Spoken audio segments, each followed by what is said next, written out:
This is a Headgum podcast. In the 235-year history of the U.S. Congress, only 6 members have been expelled from the House of Representatives. It speaks to the extremely high bar for corruption in a famously corrupt body. But among the most infamous and brazen of this sinister 6 is James Traficant, a Democrat who represented an Ohio district that included his hometown of Youngstown. Known for his grandstanding and Conover-esque bouffant, revealed to be a toupee in a prison mugshot, Traficant's 2001 arrest for bribery and racketeering surprised few. It was consistent both with his character and his city, a city described by the wager author David Grann as Crimetown, USA for its cozy partnership with the mafia. But the mobbed-up Midwest metro of Youngstown is also home to a wholesome slice of Americana, an ice cream parlor founded in 1945 by a woman who made frozen dairy desserts made with hand-picked fruit. The founder, a married woman named Alice, originally sold the sweet treats out of her husband's gas station, and it wasn't long before cream was a bigger business than crude. The parlor became its own business, and today has over 125 franchises in over a dozen states. Traficant died in 2014 after serving a nearly decade-long prison sentence, and his bald corruption has been surpassed by another recently expelled member of Congress, disgraced New York fraudster and cameo star George Santos. But Alice's acclaimed eponymous ice cream parlor still stands, the original location by some accounts the busiest parlor in America. And perhaps Youngstown should be renamed from Crimetown to Creamtown. This week on Doughboys, Handel's homemade ice cream.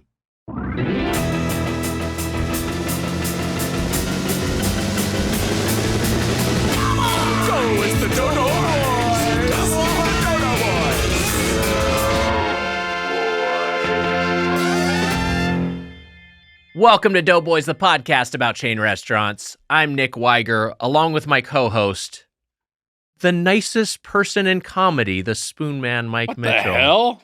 It's a toast spoon man. Wow. From Sean D. from the Dough Scored, roastedbirdfuck.com. I thought I'd do a toast spoon man because, Mitch, you may not know this, it's Mitch Appreciation Day.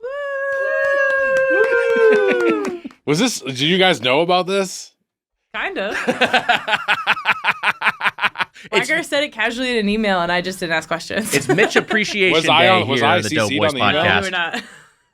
It would be funny if I was CC'd on the email, because I probably still would not have seen it. You definitely would not have. Wow. But we're not roasting you today. We're going to be nice to you. This is partly due to our guests, largely due to our guests. Well, guess what? I appreciate it. Of course. Mm-hmm. Love you, buddy. Ugh. It's Mitch Appreciation Day here on the Doughboys podcast. Wow. Wags. Yeah. Now I feel bad making fun of you. How are no, you? it's fine. That's fair game. It's not Weiger Appreciation Day. Have you seen Mufasa yet? I have not seen Mufasa. I was trying to see if there was a Mufasa Happy Meal, and there wasn't. Still a Trapper Keeper ass movie, as they say.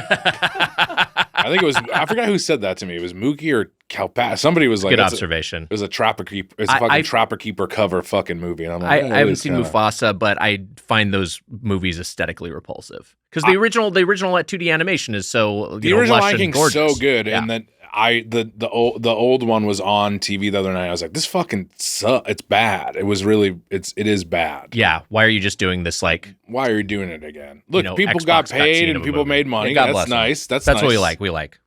We like that. We like celebrities making money. We like all the celebrities that made money. God bless them. Look, it's wild times right now. It's wild times, and it's Mitch Appreciation Day here on the Doughboys podcast. Wow. Wags, I love it. Yeah. You get a drop for us, Mitch. Emma, hit him with a drop.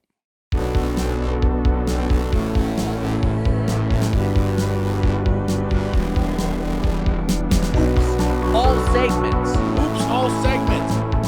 Ugh, they got lazy and they used old segments. It's all new segments. It's all new segments, you fucking idiots. People not understand the concept of this? I'm stupid. Is my blood mine now? We appreciate your Thank you for the privilege of letting us do this podcast.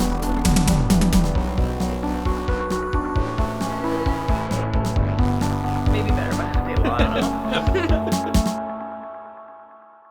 Quite a groove there. That was from the drop-off, wasn't it? Was that a residual drop-off entry? I don't think so. didn't I recognize never it. heard that before. I thought, someone used you saying, Someone used that sample, yeah.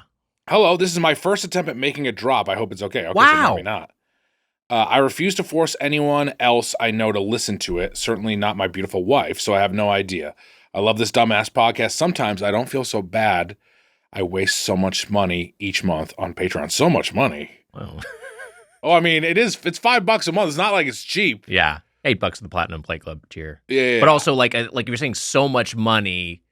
Maybe there are other Patreons this person is subscribed to. No, it seems like he was Seems like complaining directly about ours. micro-targeted at us. Inu is Thanks, Inu. Yeah, Inu. Thanks for supporting the podcast. And hey, Thank you for thanks for a supporting great the drop. podcast. Drops And a great at drop. birdfuck.com. Oh, never mind. I thought that the dropper had a name of a quarterback, but I was wrong. He does not have the name of a quarterback. You were hoping that like Patrick they had a Mahomes is sending a drop. They had their name up top was. Anyways, Jeff Gannon, blast from the past. I won't. Who was it? They said they went by Inu. So They went by Inu. Okay, we didn't dox their real name. I'm not gonna dox their real name. Yeah. We gotta introduce Trent Dilfer. Dilfer was your grab. I stopped watching the NFL at a certain point, so all my knowledge is back in like the Jeff I like Hostetler I era. like the Dilfer Yeah, poll. yeah.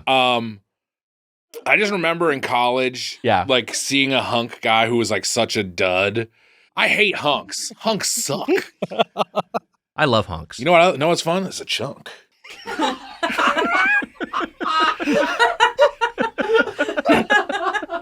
Throw the hunk, get a chunk. Sometimes chunky can be hunky, Mitch. And you're Exhibit A here on Mitch Appreciation Day. Thank you, Wags. Wow. You know what? Your example B. You Our guest today from Loot Master of None in the forthcoming film Good Fortune, Aniz Adam Ansari is here. Wow, What's up, Triple Aniz? A. Guys, what's up, guys? How's it going, buddy? Guys, I don't like doing stuff like this. No, I kind of just do me, do my Right. work. I'm in the streets. I'm working. I'm in the trenches, but I didn't really have anything to do today, and the studio is fairly close to where I live. Yeah. And I want to give Mitch his flowers because it's Mitch Appreciation Day. And I think a lot of this comes from you, which is I appreciate. I was trying to dap you. Oh, my bad, dog. I will say, you say a man in the streets. That is true. I do often see you around. I'm out here. I think my first real interaction with you, well, besides knowing your brother and working with your brother at some point and seeing you through that, but for me, and I think for you, Wags, the first time we actually spent some good quality time was at Indie wrestling shows. PWG. Down in the valley. Yeah. Down in the valley, Reseda, Mhm. California. PWG was definitely, I feel like, a large part of our initial interactions. Yeah. Great shows. Great And, shows. you know, We'd be hanging out in that parking lot 2-3 hours. Love the Reseda venue, which there is no longer in, the American Legion Great Hall. times. Great venue back there. And great McDonald's up there too, by the way. They did have a really Great good McDonald's. Really good McDonald's. Good Taco Bell. Decent IHOP. I never hit up the Denny's. Korean barbecue around the corner. I went to a couple of times with the wrestlers. Good days. I knew you before that, but that's where we really got to hang out and know each other more so. And where Matt Riddle saw me and went, IFC. That's what which is a great moment for me. Hey, RIP IFC.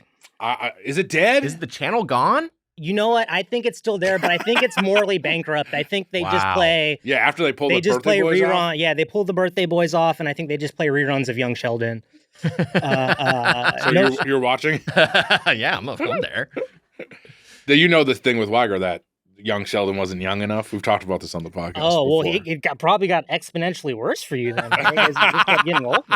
He's watching the show from the finale backwards. Have you watched Young Sheldon's brother and wife? Wait, there is a Young Sheldon brother and wife show? That's the new one. Yeah, it's about Young Sheldon's brother and wife. Like hanging out as kids? No, his brother's a little older and they get married. And They're like a young married They're like couple. a young couple, but it's like still Yeah. a period piece. Yeah, Still yeah. single cam? No. Yeah, it is single cam. It is Okay, single cam. interesting. Shout out to Young Sheldon and the whole crew. Bazinga. Yo, Mitch, let me get a bazinga. Bazinga. Why? Mitch Appreciation Day. Bazinga, buddy. Bazinga Buddies. That's a good spin-off show. Bazinga Buddies is a good idea. Yeah. Also could be our recap pod of Young Sheldon. Yeah, post show Post-show. with Weiger, Mitch, and Chris Hardwick. Bazinga Buddies. I love it.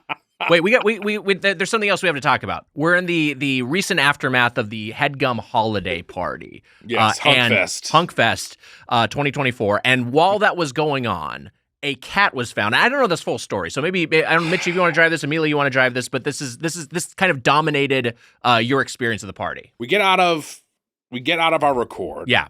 We're recording. You may have heard this Patreon episode. We're recording while the party is going. The party is happening. We get out. The party is in full swing, basically.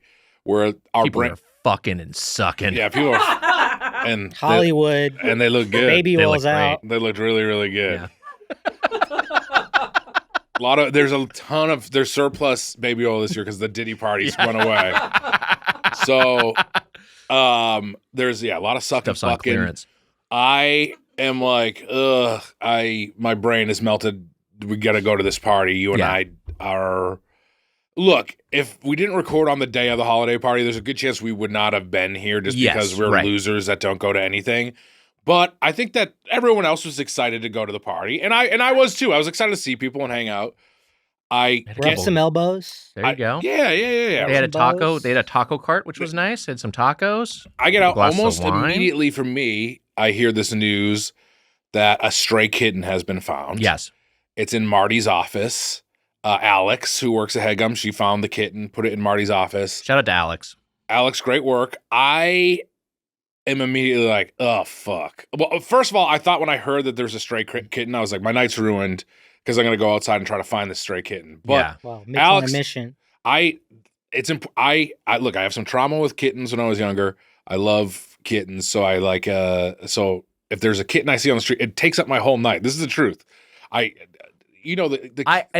kitty in the marsh. I've told this story before. It's a very sad ending to a stray kitten I saw when I was younger.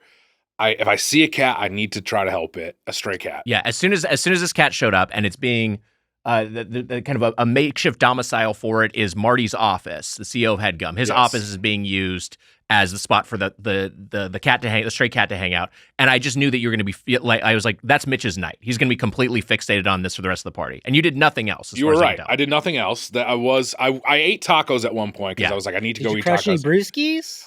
I had 2 drinks, nervously looking at the door where the cat was trapped. That doesn't sound inside. like crushing brewskis. It was not crushing brewskis. Sounds like anxious sipping. It was anxious. I was a bouncer standing by. And by the way, God bless Marty for letting the kitten be in his room and knocked like a sentimental cup of his off of his desk. Yes, yeah. And Marty's the man, but everyone wanted to go see the kitten because they were, they're like, I want to pet it or whatever.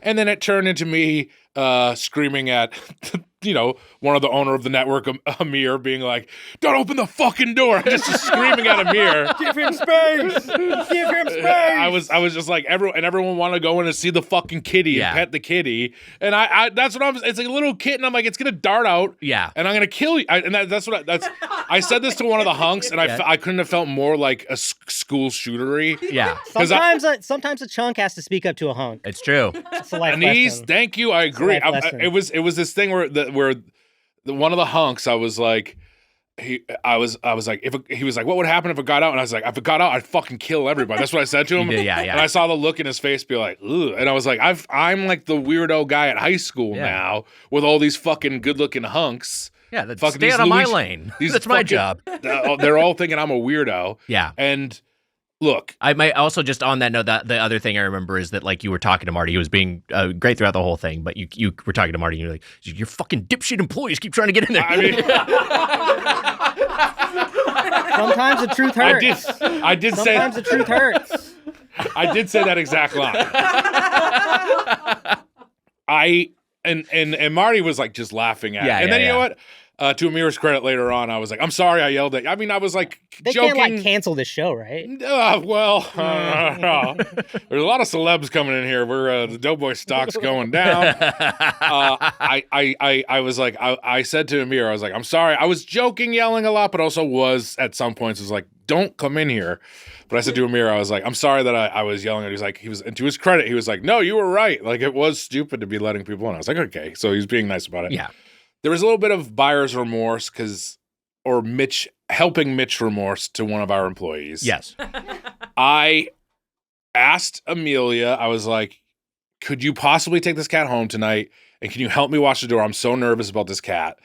I left the party. Yeah, and you could not really house this kitten with Wally and Irma, and the kitten could be safe. You know what I mean? There's a couple issues. Might not have One, we're not sure if it's FIV positive, which is FIV is cat HIV basically. Well, Amelia also has a cat, so all these problems also present. This is true, but hold on, Emma. This is a conversation that we had actually. Fair. And we talked about this at over Headgum. tacos. We were talking about this. Is that so? You can put the put the kitten in basically the way that you get FIV. This is so boring, but I'm gonna tell you is that like it's usually transmitted through fighting. So they like bite another cat, and it's like saliva to blood is usually how it transmits itself. Right. Wally and Irma don't. If you just like sucked off a cat, you have nothing to worry about. If you suck off a cat, you're safe. Okay, got it. Okay, great. Whew. Probably good you were guarding that office, bro. Or if you eat a cat out, also safe. Okay, great. You got to use a dental. That's my girl always uses a dental dam with cats. So we were talking outside. Wally and Irma are very nervous. They get very aggressive with other cats. Yeah. I could put it in my bedroom or in another room, Emma, which I think you're implying. Wally opens doors now. Oh, I forgot Wally knows how to open Wally doors. can open doors, and I'm just like, this is just not it's not going to work. Amelia has a bathroom. She was going to put the cat in the bathroom. Also, what is it? The FIV. Just say not cat FIV, AIDS, bro. but leukemia. the leukemia. There's also feline leukemia okay. virus, which is also dangerous. I didn't realize that was viral. I didn't think that anything was going to happen. I said this that night. I was like, I don't think that the cat is positive for either. But she had a bathroom, and I was like, can you take it home and watch it? She took it home. Secretly, I also want her to keep the cat this whole time. It is like I have machinations here. Is that the right word? You're gaslighting her into cat ownership. Yeah, there's a part of that too. But I cared about this kitten, and I wanted her. And Amelia had a bathroom. She was keeping it in her bathroom, which was chaos to her. We went to Sante Door the next day. The party was a Thursday night. Saturday, we went into Sante Door. Shout out to Sante Door. So shout out to Sante Door, Yeah. which we're going to make a Jewel. contribution to them. We will make a contribution by the time this episode comes out. we've been making we do contributions. every I know, time. but keep it going. they We'll make did, another one. Yeah, they did a lot of nice stuff. So they tested the cat FIV free, no leukemia virus, and it wasn't chipped. Ooh. So Amelia, if you want to speak up on maybe Sure. all of this, because I've given my side of the story here. Yeah. Okay. So Mitch asks me to house the cat for one night, and I'm like, sure, yeah, that's no problem. First of all, at this party, I'm way more nervous about Mitch at this point Yeah, than of I am course. about the cat itself because Mitch is freaking out. And I was like, No, he's okay. like clawing at his skin. He's so nervous. Sounds like you're Yeah. having a panic attack. Or Yeah. something. Kind of. I think Cats so. are so Slow innocent and motion. sweet, just a little baby The cat was fine. Empathy. The cat was fine, and I was like, you know what? I think the lowest stress situation is for me to house the cat because I don't think I think it would have been a lot mentally for you to. You would not have slept a wink that night. Yeah. No. Yeah. And I was very casual, so I was like, yeah, I'll take the cat, no problem. Then the next day, Mitch was like, can you hold on to it for one more night? My bathroom's destroyed at this point. Man, what'd you do after those tacos? No. That was a miscommunication here for you. My bathroom was not destroyed. My bathroom was fine. Amelia's bathroom was destroyed. The kitten's walking the kitten around. destroyed the bathroom. So I'm like, yeah, one more night. We go to Sante Door. Everything's good. Mhm. We de-fleed her, whatever. Yeah. Dewormed. Dewormed, de-FIV'd. They put some dewormer in my mouth too. It's like invernectin. It cures your COVID. So now I'm allowed to let her out and about. And that's where things get tricky Oh, because boy. I did a very good job of not getting attached to this little kitten. And now she's sleeping on my neck every night. Oh, no. She's a little cutie patootie. She's so Tested positive for being a cutie patootie? Exactly. she's so cute. She's so affectionate. Wait, and so also- cuddly. You should say what the name, which I think is great. Oh, I decided to call her now. For now, I called her Sunny because we found her on Sunset Boulevard. Weiger wants to call her Cum That was just a pitch. I was gonna say we didn't have to lock into it. We were but, calling you know. her Little Caesar for a Calling while. her Little Yeah, we Caesar, called which her was very Little cute. Caesar. Little We had done a Caesars- Little Caesars episode that same day, so Little Caesars felt fitting. Yes, Yeah. but a little lady. It's a little lady, girl, and we liked so- Sunny. We liked Sunny. Sunny's a Sunny cute. just- Also, came. she was found on Sunset Boulevard in a wheel well, a very dangerous spot. Shout out to Alex for saving her. She's thrilled to be alive. This cat. Yeah.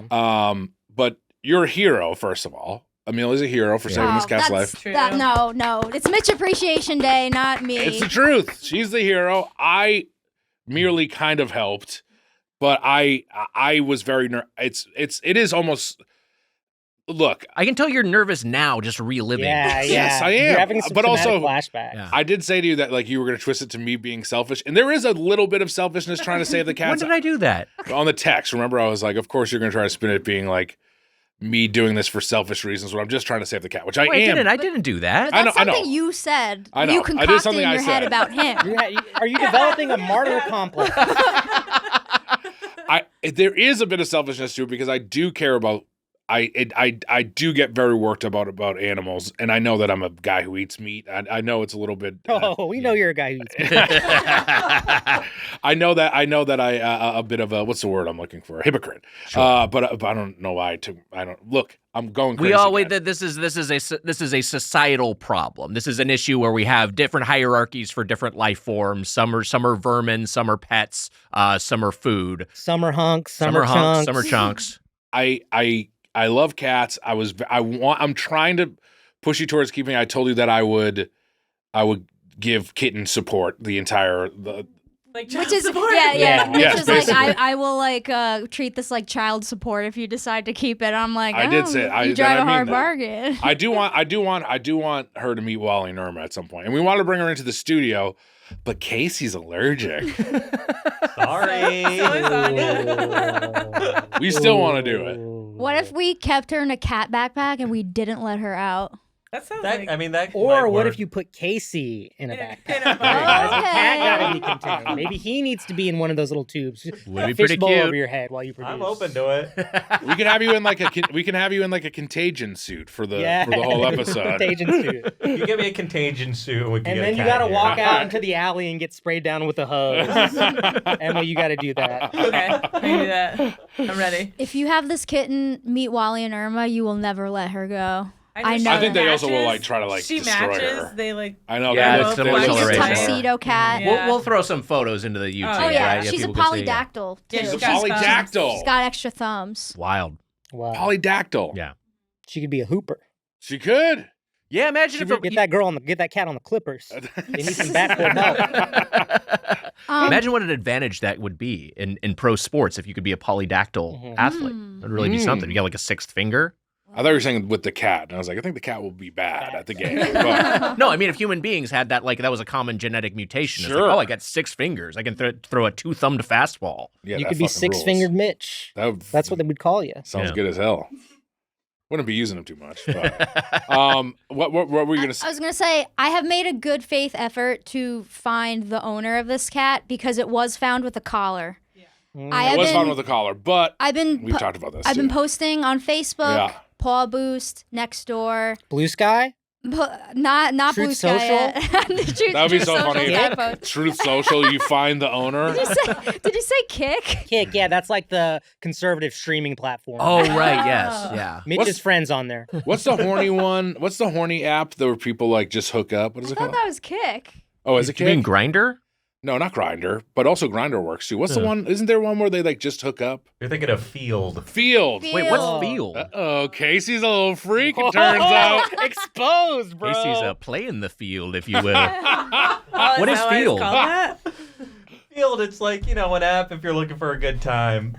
So people just—it's like Nope. they're hooking up. It's It's not for finding a relationship. Hold on a it's for second. No, some people find Let me check this relationships. out. Okay. I think it's for more Casual encounters? Not necessarily. More like sexually open and experimental people, like polyamorous relationships. We're looking for that's a like third. Mitch. If you want to be a third, you should slide on there. Yeah, for That sure. sounds like a true nightmare, and also I could just get that from this show. If I said Looking it on for an a husky episode, third? yeah. Looking for a husky third? Hey, excuse me, Spoonman. We saw you from across the bar. We kind of like your vibe. Honestly, it's already kind of happened. Wags has That's been there the secret Patreon tier. Wags has witnessed it a couple times. There is a vibrant hot wifing community among the Doughboys fandom. I think that you I think you're doing God's work here. And I It's want really not much. It's fun. It's fun to do. I want you to keep Sunny, but I also know that's a lot to take in another cat. But a second We'll cat. see what happens. I mean, she's warm. She's melting my heart every damn day. He- So She's gotta work on so- Arthur. Yeah. yeah, What's that? Arthur. She's gotta work on Arthur. her Well, other here, cat. so good update. Yeah. She sniffed Arthur's butt today. Hey, there Yeah. you go. Yeah, and So- Arthur let that happen. Wow, So we'll progress see. is happening. Makes two of us. You sniffed Arthur's butt Jemmy today? perked up. She Look, wants he to perked sniff up. Arthur's We're butt. talking sniffing butts? Man on Talking that. sniffing butts? Amelia, I will say what I said previously, which is that whatever happens with this cat, you've already gone above and beyond. That was very, Thank very you. noble of you to That's take true. care of this stray. Thank And you. Mitch, It's been you as fun. well. Yeah. I Thank you, should say a Mitch. very, very caring man. Well, I've called you Tony Soprano in the past with affection because you have that like biggest insult of all. Yeah. no, but I mean, you that's have a that love huge of compliment. A animals. sociopath that You could loves choke a man to animals. death. Yeah, You could choke one of your loved ones to death. He's a hunk and a chunk. it's true. You're He the is on nicest the man in theme. comedy. Oh, That's wow. true. Tony Soprano also very funny. Yeah. My YouTube algorithm is a lot of Soprano clips now. Yeah, I get a lot of them. Like I was Yeah. watching one of the Polly beating up. Like remember the lady who likes her son, and then Polly beats him up because his mom likes him basically. Yeah, I love the. I mean, that's like a great scene because it's just he doesn't know how to process that feeling. Yeah. But the I love the Sopranos because like first there are people who are like just like funny in the comments who are like you know a lot of running jokes, and a lot of memes, and a lot of Sopranos references in the comments. But then there'll also be people who would just be like, "That's why you don't disrespect the boss." Some big dumb Italian guy.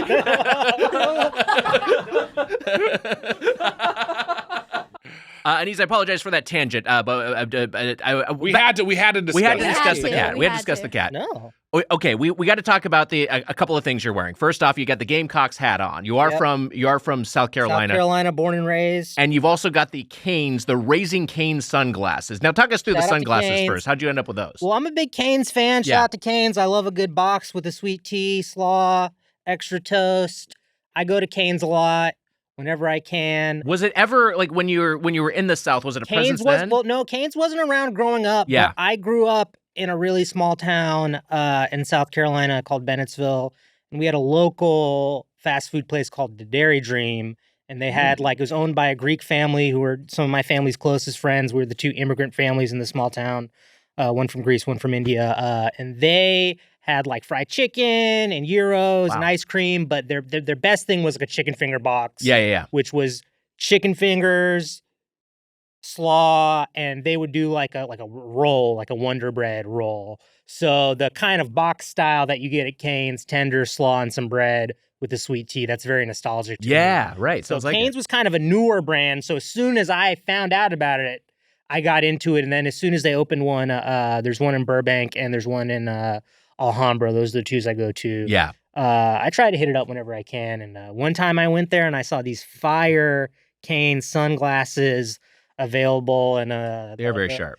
The lovely lady checking me out said all you have to do is fill out a little survey at the bottom of the receipt. Wow. Did that right away. Service, 5. Food, 5. Atmosphere, 5. Do you have to give all perfect to get the glasses, or will they give them to you? No, matter you what? could be honest, but hell, I was being honest. And we Wow. got these Cane's glasses, and we're here. You were very nervous that you maybe had left the glasses today at the restaurant. Yes. And they were just on your hat, it turns out. Yes. That was huge relief. Huge relief. I was sitting in the car kind of like a hole, kind of like Mitch when he was guarding the cat. Like, Yeah. There was just a hole in my gut, anxiety. And there had been a couple of times in the past I thought I lost them and they turned up again. But I was like, well, this time they're really gone. Well, because you've also got the thing that you wear glasses normally. Yeah. And so, and I remember when I have LASIK, I got LASIK many years ago, but I used to be a glasses wearer. And so when to do the sunglasses swap is You a were whole a glasses calculation. wearer? Oh, yeah. I saw you do improv. I guess you did kind of wear glasses. At I one had point. glasses, and then I also had contact lenses. Oh, that's I what wore it was. contact lenses a lot once like I Wes became an Borland adult. style, right? They're Yeah, like, very that much was so. your move, Yeah. And then I got LASIK, and then I never had to worry about it. Yeah, that's a problem with sunglasses for me because I got to get the prescription. Right. I stopped getting like nice sunglasses because I'd always lose them. Yeah. And then I was out of the sunglasses game for a minute. And then you know what? Raising Cane's brought me back. Yeah. Cane's isn't around where I'm from. Oh, okay. Yeah, Oh, so shit. Yeah, it's a Louisiana. It's a Louisiana thing, spot. yeah. But what I know it is around where you're from because we've talked about it before is Bojangles. Bojangles is a Carolina chain. So if I'm going home, here are the chains I'm hitting up. Number one, Bojangles. It's Okay. a classic. Originated in North Carolina. Fried chicken, biscuits, the legendary sweet tea, and one of my favorite dessert items on any chain restaurant, the Bowberry biscuit. The Bowberry biscuits were a Yeah. delight when we had them in So Tennessee. I I like think you maybe to touch told us that we down- had to get them. Yeah. Yeah. You got to get them. I fly in through Charlotte Airport all the time. My parents live outside of Charlotte now in Waxhaw, North Carolina. So Terminal B at Charlotte Douglas Airport, that's where the Bojangles is. Mm. I'll on my way out or on my way in, I'm popping into Bojangles Yeah. for sure. The airport Bojangles is a good execution of it. It's great. Any Wow. direct Great. flights from LA there, or you got to Yeah, take? Oh, Straight up. Yep. damn. Straight up, 4.5 hours. American 4.5 Airways, hours. send me some points. American Airways. Send me some points. I think no one likes this classification anymore, but I would say you're a foodie. I think that is fair to say. Yeah, I You're a mean, food dude. I'm a food. You're a food dude. I'm an enthusiast. I'm a food historian. I'm a food enthusiast. I I feel like when try we're to- texting, we're almost always texting about food. We're almost It's not always just- talking Yeah. about food. Yeah. Yeah, we Your have brother a- also too a big food guy. I was saying today that I went to Little Dom's with your brother for the first time for the MTV Movie Awards, famously where I put my hand on Tom Cruise's back for 5 minutes and then took my hand off of his back. and you observed the Daytons. You observed a I couple sucked them. Daytons. I sucked them out. Just jokes, Tom. Hit me up. All love. I met Tom Cruise once, and he was really nice to me. He'd remember it. Shout out, Tom. Wow. He's that was Around that same time. I was gonna say that was the time I met him. Was my hand on his back. I never really, I guess, got to officially meet him, but I was He touching looks his back. you dead in the eyes. Yeah, he's a very, very, Very direct intense talker looker. guy. I Very saw that from intense when he was looker. talking to people. That's why when you're just hanging out on his back, he doesn't really. Yes, right. There's not much. He doesn't turn around too much.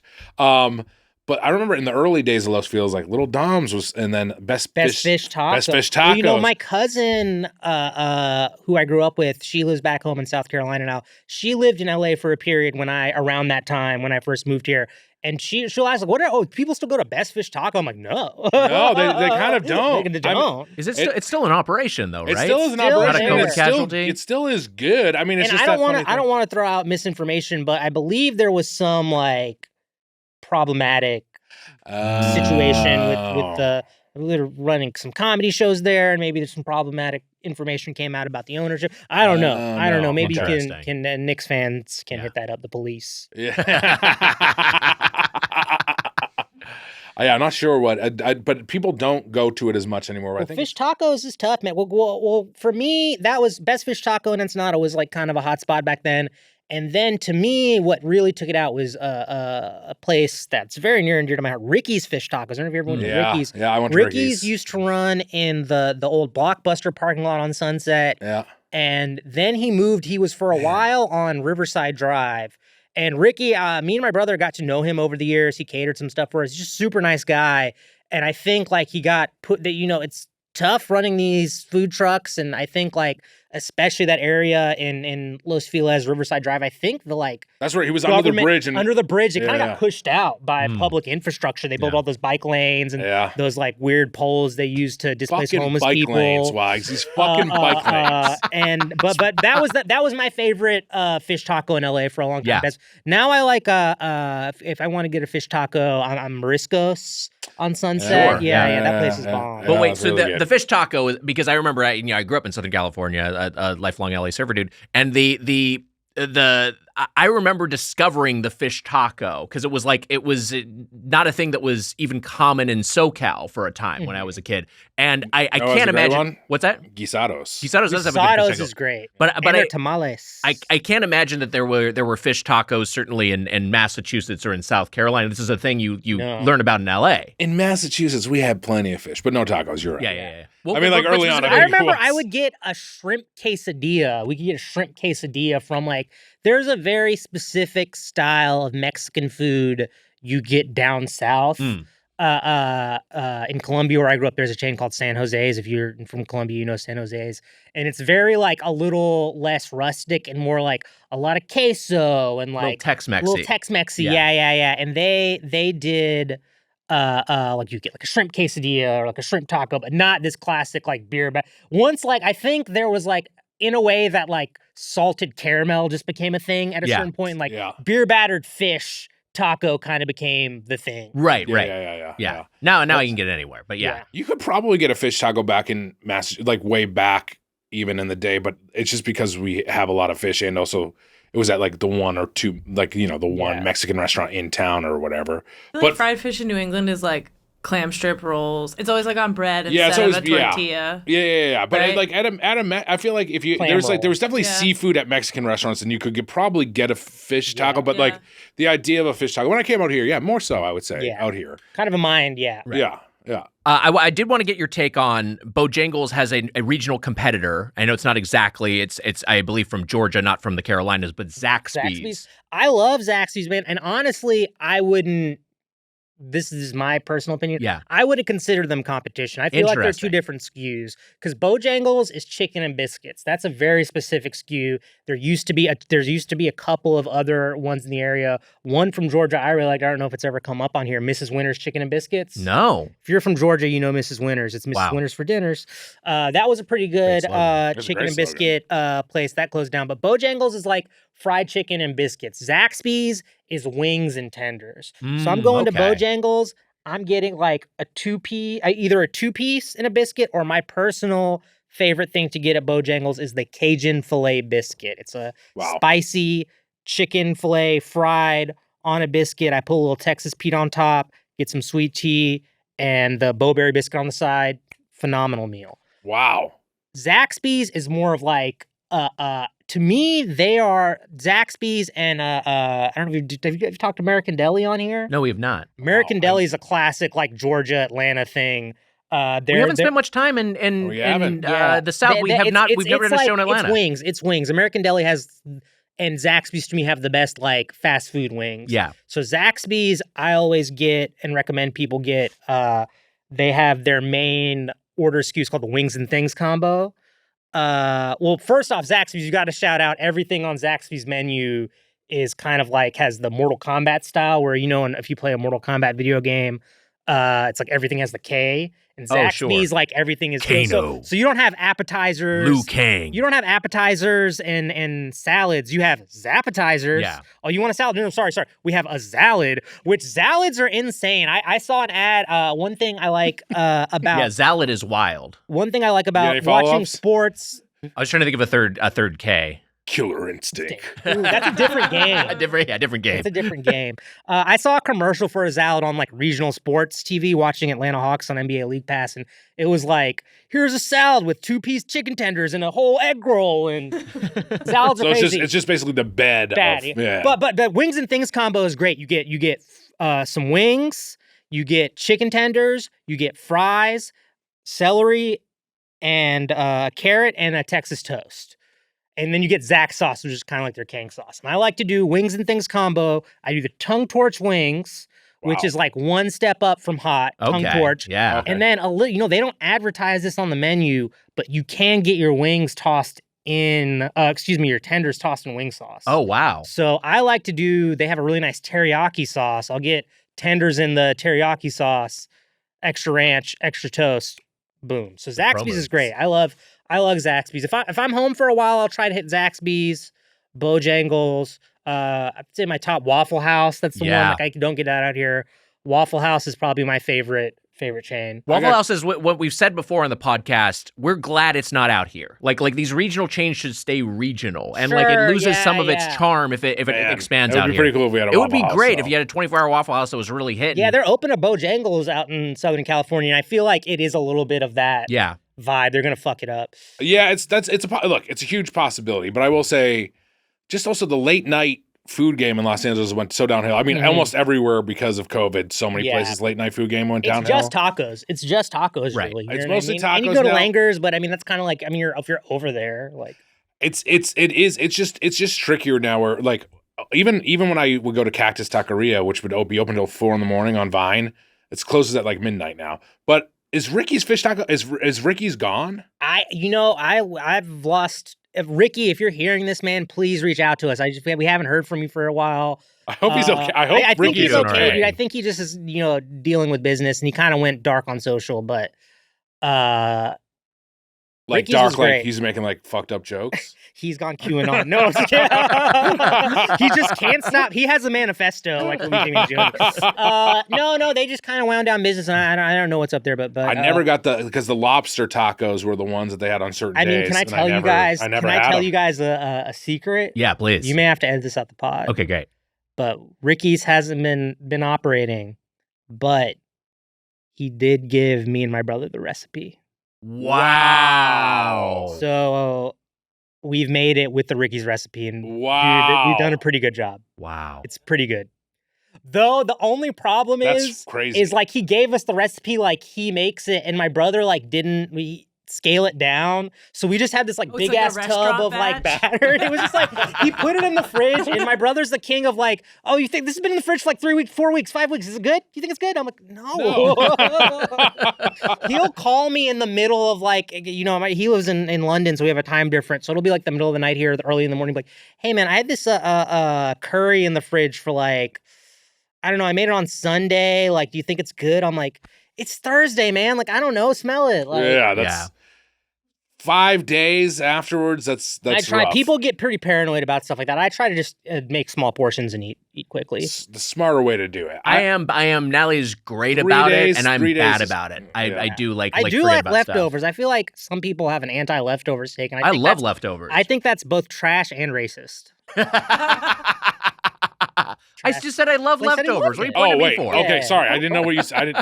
I mean, I do too. I love leftovers. Yeah. I love leftovers, and I voted for Barack Obama.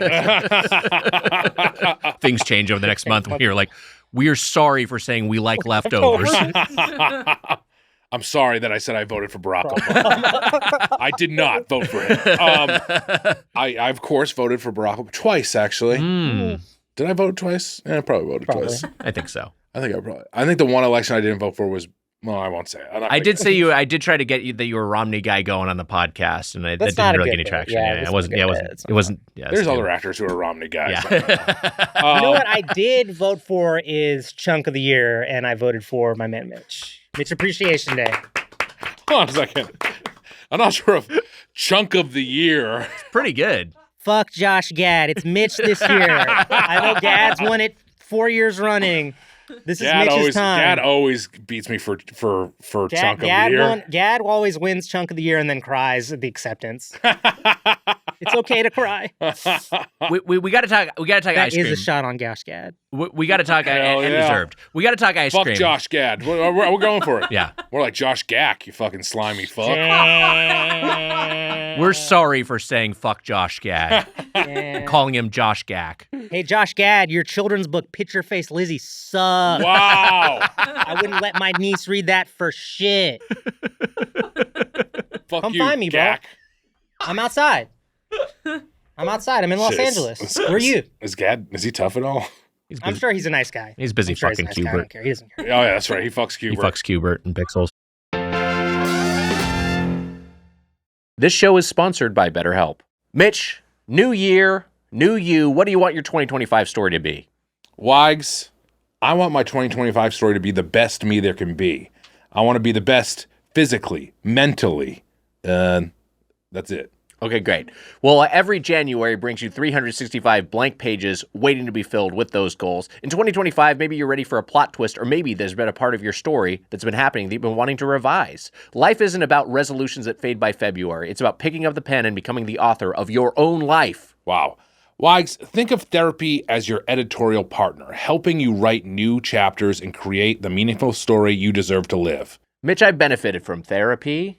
Just talking to somebody, being open with them, helping me deal with my depression, with my anxiety, with my insomnia. Get the gunk out. You got to get the gunk out. You got to get the gunk out. It's really helpful, and I think you and I both benefited from it. It's helpful for learning positive coping skills and how to set boundaries. It empowers you to be the best version of yourself, and it's not just for those who have experienced major trauma. That's right, Wags.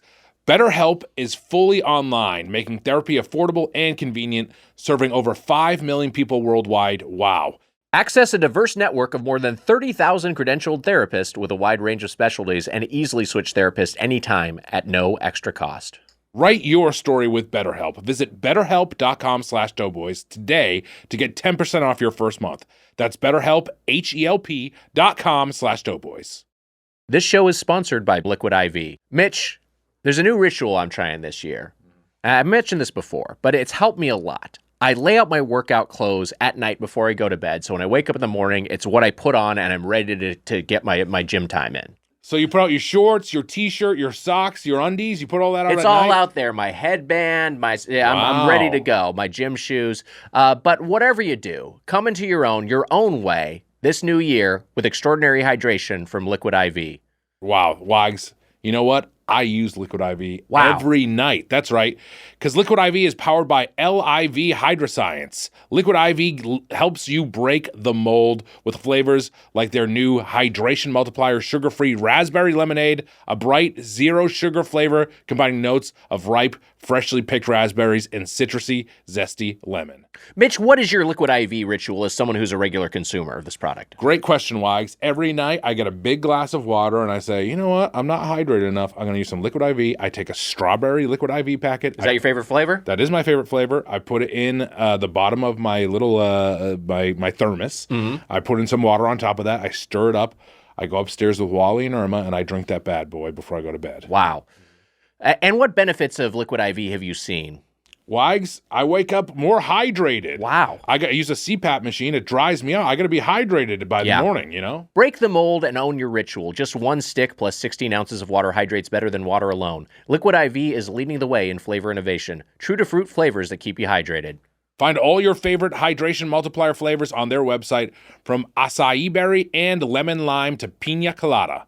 Or choose from their line of sugar-free flavors like raspberry lemonade, white peach, and rainbow sherbet. Liquid IV is more than just a drink. It's scientifically formulated to hydrate better than water alone. Powered by LIV Hydroscience, an optimized ratio of electrolytes, essential vitamins, and clinically tested nutrients that turn ordinary water into extraordinary hydration. 3 times the electrolytes of the leading sports drink, 8 essential vitamins and nutrients, always non-GMO, vegan, gluten-free, dairy-free, and soy-free. But not flavor-free. Not flavor-free. Embrace your ritual with extraordinary hydration from Liquid IV. Get 20% off your first order of Liquid IV when you go to liquidiv.com and use code Doughboys at checkout. That's 20% off your first order when you shop Better Hydration today using promo code Doughboys at liquidiv.com. We like Liquid IV. We love Liquid IV. We love Liquid IV. Promo code Doughboys at liquidiv.com. I want to say when I first of all, bike lanes tie into the restaurant today. That's right. Whoa, yeah. Newly installed bike lanes that look like shit are they already look like shit so fast. That's Los Angeles for you. They look like giant, like they're just big covered condom penises. Yes, they look. That's a great way to describe it. I don't like the plastic barricades that they use because first off, I don't think they do anything to dissuade motorists. I think people just run them over. I think they need something a little bit. They need some actual stopping power there. People are. I mean, if you drove by that, it's the 4 posts and there's parking spaces. People will park all cattywampus left and right. They really will, yeah. It was crazy. But just give us a curb. The idea of bike lanes, it's like we want to have more transit, more infrastructure for people to ride around. When I pulled up to Handel's, our restaurant for today, America's Creamery since 1945. 1945. That's right. So my dad was 3 when it was. A landmark Wow. year Mhm. in American history. Yeah. Some people call it the turning point. Ooh, we're Shortly talking about. after J. Robert Oppenheimer dropped Yeah. the atomic bomb on 2 beautiful cities in Japan, We're talking about the Alice Handel had a dream of making premium ice creams of a variety of flavors and serving them to the people of this beautiful country. Wow. Just riffing out an intro. Very well done. Right around when Oppenheimer.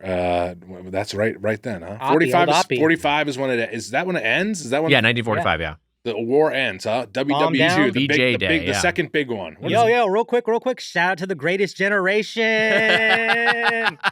It's my You know what? dogs. There's some good ones in the Greatest Generation. You know, Greatest Generation was a joke, but now you look at like Generation Now, our generation coming up. Like, yeah, they probably it peaked. was That pretty good. thing's probably peaked with that It generation. was a pretty. There's They some. can Look, fix I a know. That, tire and like. there's boomers. I know that I went after Greatest Generation was Mangione and Silent Generation, right? Is that what the same overlappers are? Or is it Yeah. partly Greatest Generation, partly Boomer? I think it's all Silent Generation. look. Hollywood Boulevard, fine. Turn it Where into a dreams are street. made and broken. Aniz is right. Dreams are made and broken on this street. Turn It's it true. into a bike street. Have it just so you can cross traffic there and going east to west. It is. I think that's the idea of shutting down Hollywood Boulevard, it's which already is shut like down so much anyway. it's Who one of gives the a worst shit? parts of the whole city, and the idea of making that into a walkable space instead of like closing it to through traffic seems to make a lot of sense. It seems like a way they Your could kind little of perfect bike reinvigorate that lanes look. aren't so perfect after I didn't say all. that bike lanes Bobby were perfect. bike I said we lanes. need more bike Fucking lanes. Bobby bike we lane. need more Bobby bike bike lanes, lanes and we over need more here. bus You're lanes. a fucking Bobby getting people bike around. lane, and it's fucking annoys the shit out of me. You were wrong. Just admit you were wrong on the bike lanes. What do you mean? What was wrong about the bike lanes? What are you talking You about? saw what happened today out in front of the restaurant? A debacle. Yeah, that guy was parked in the wrong There spot. was a guy. So when we got to Handles today, Wrong about the. Immediate I mean, negative energy. we're not getting into a fight about this. when we We're not getting into a There fight you about bike go. lanes on Mitch Appreciation Day. But more bus lanes and more bike lanes is generally good sure, for okay. moving people around as opposed to moving cars I'm just around. being a bad guy Yeah. here. But devil's advocate, tell him what happened at Handles, man. That's true. I pulled up and I was parked in one of the new spaces that makes space for the bike lane. It narrows the road. Traffic is worse.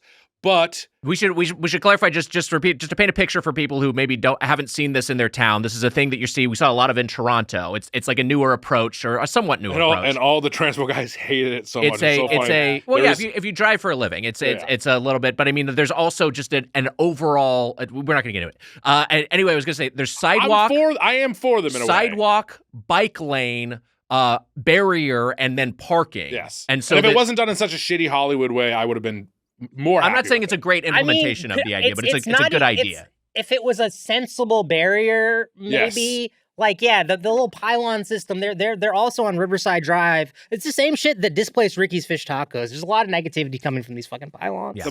And Don't love look, the I will pilots. say this: there were two bikers today using the bike lane, but at the same time, there was a guy who pulled up and parked in a loading zone in the bike lane. Yes. And there was a huge fight between one of the bikers, and the biker was in the right. The biker Yes. was like, "Hey, man, you have to park on the other side of the bike lane. You're parked in the bike lane." And like those guys like almost hit him on their bikes.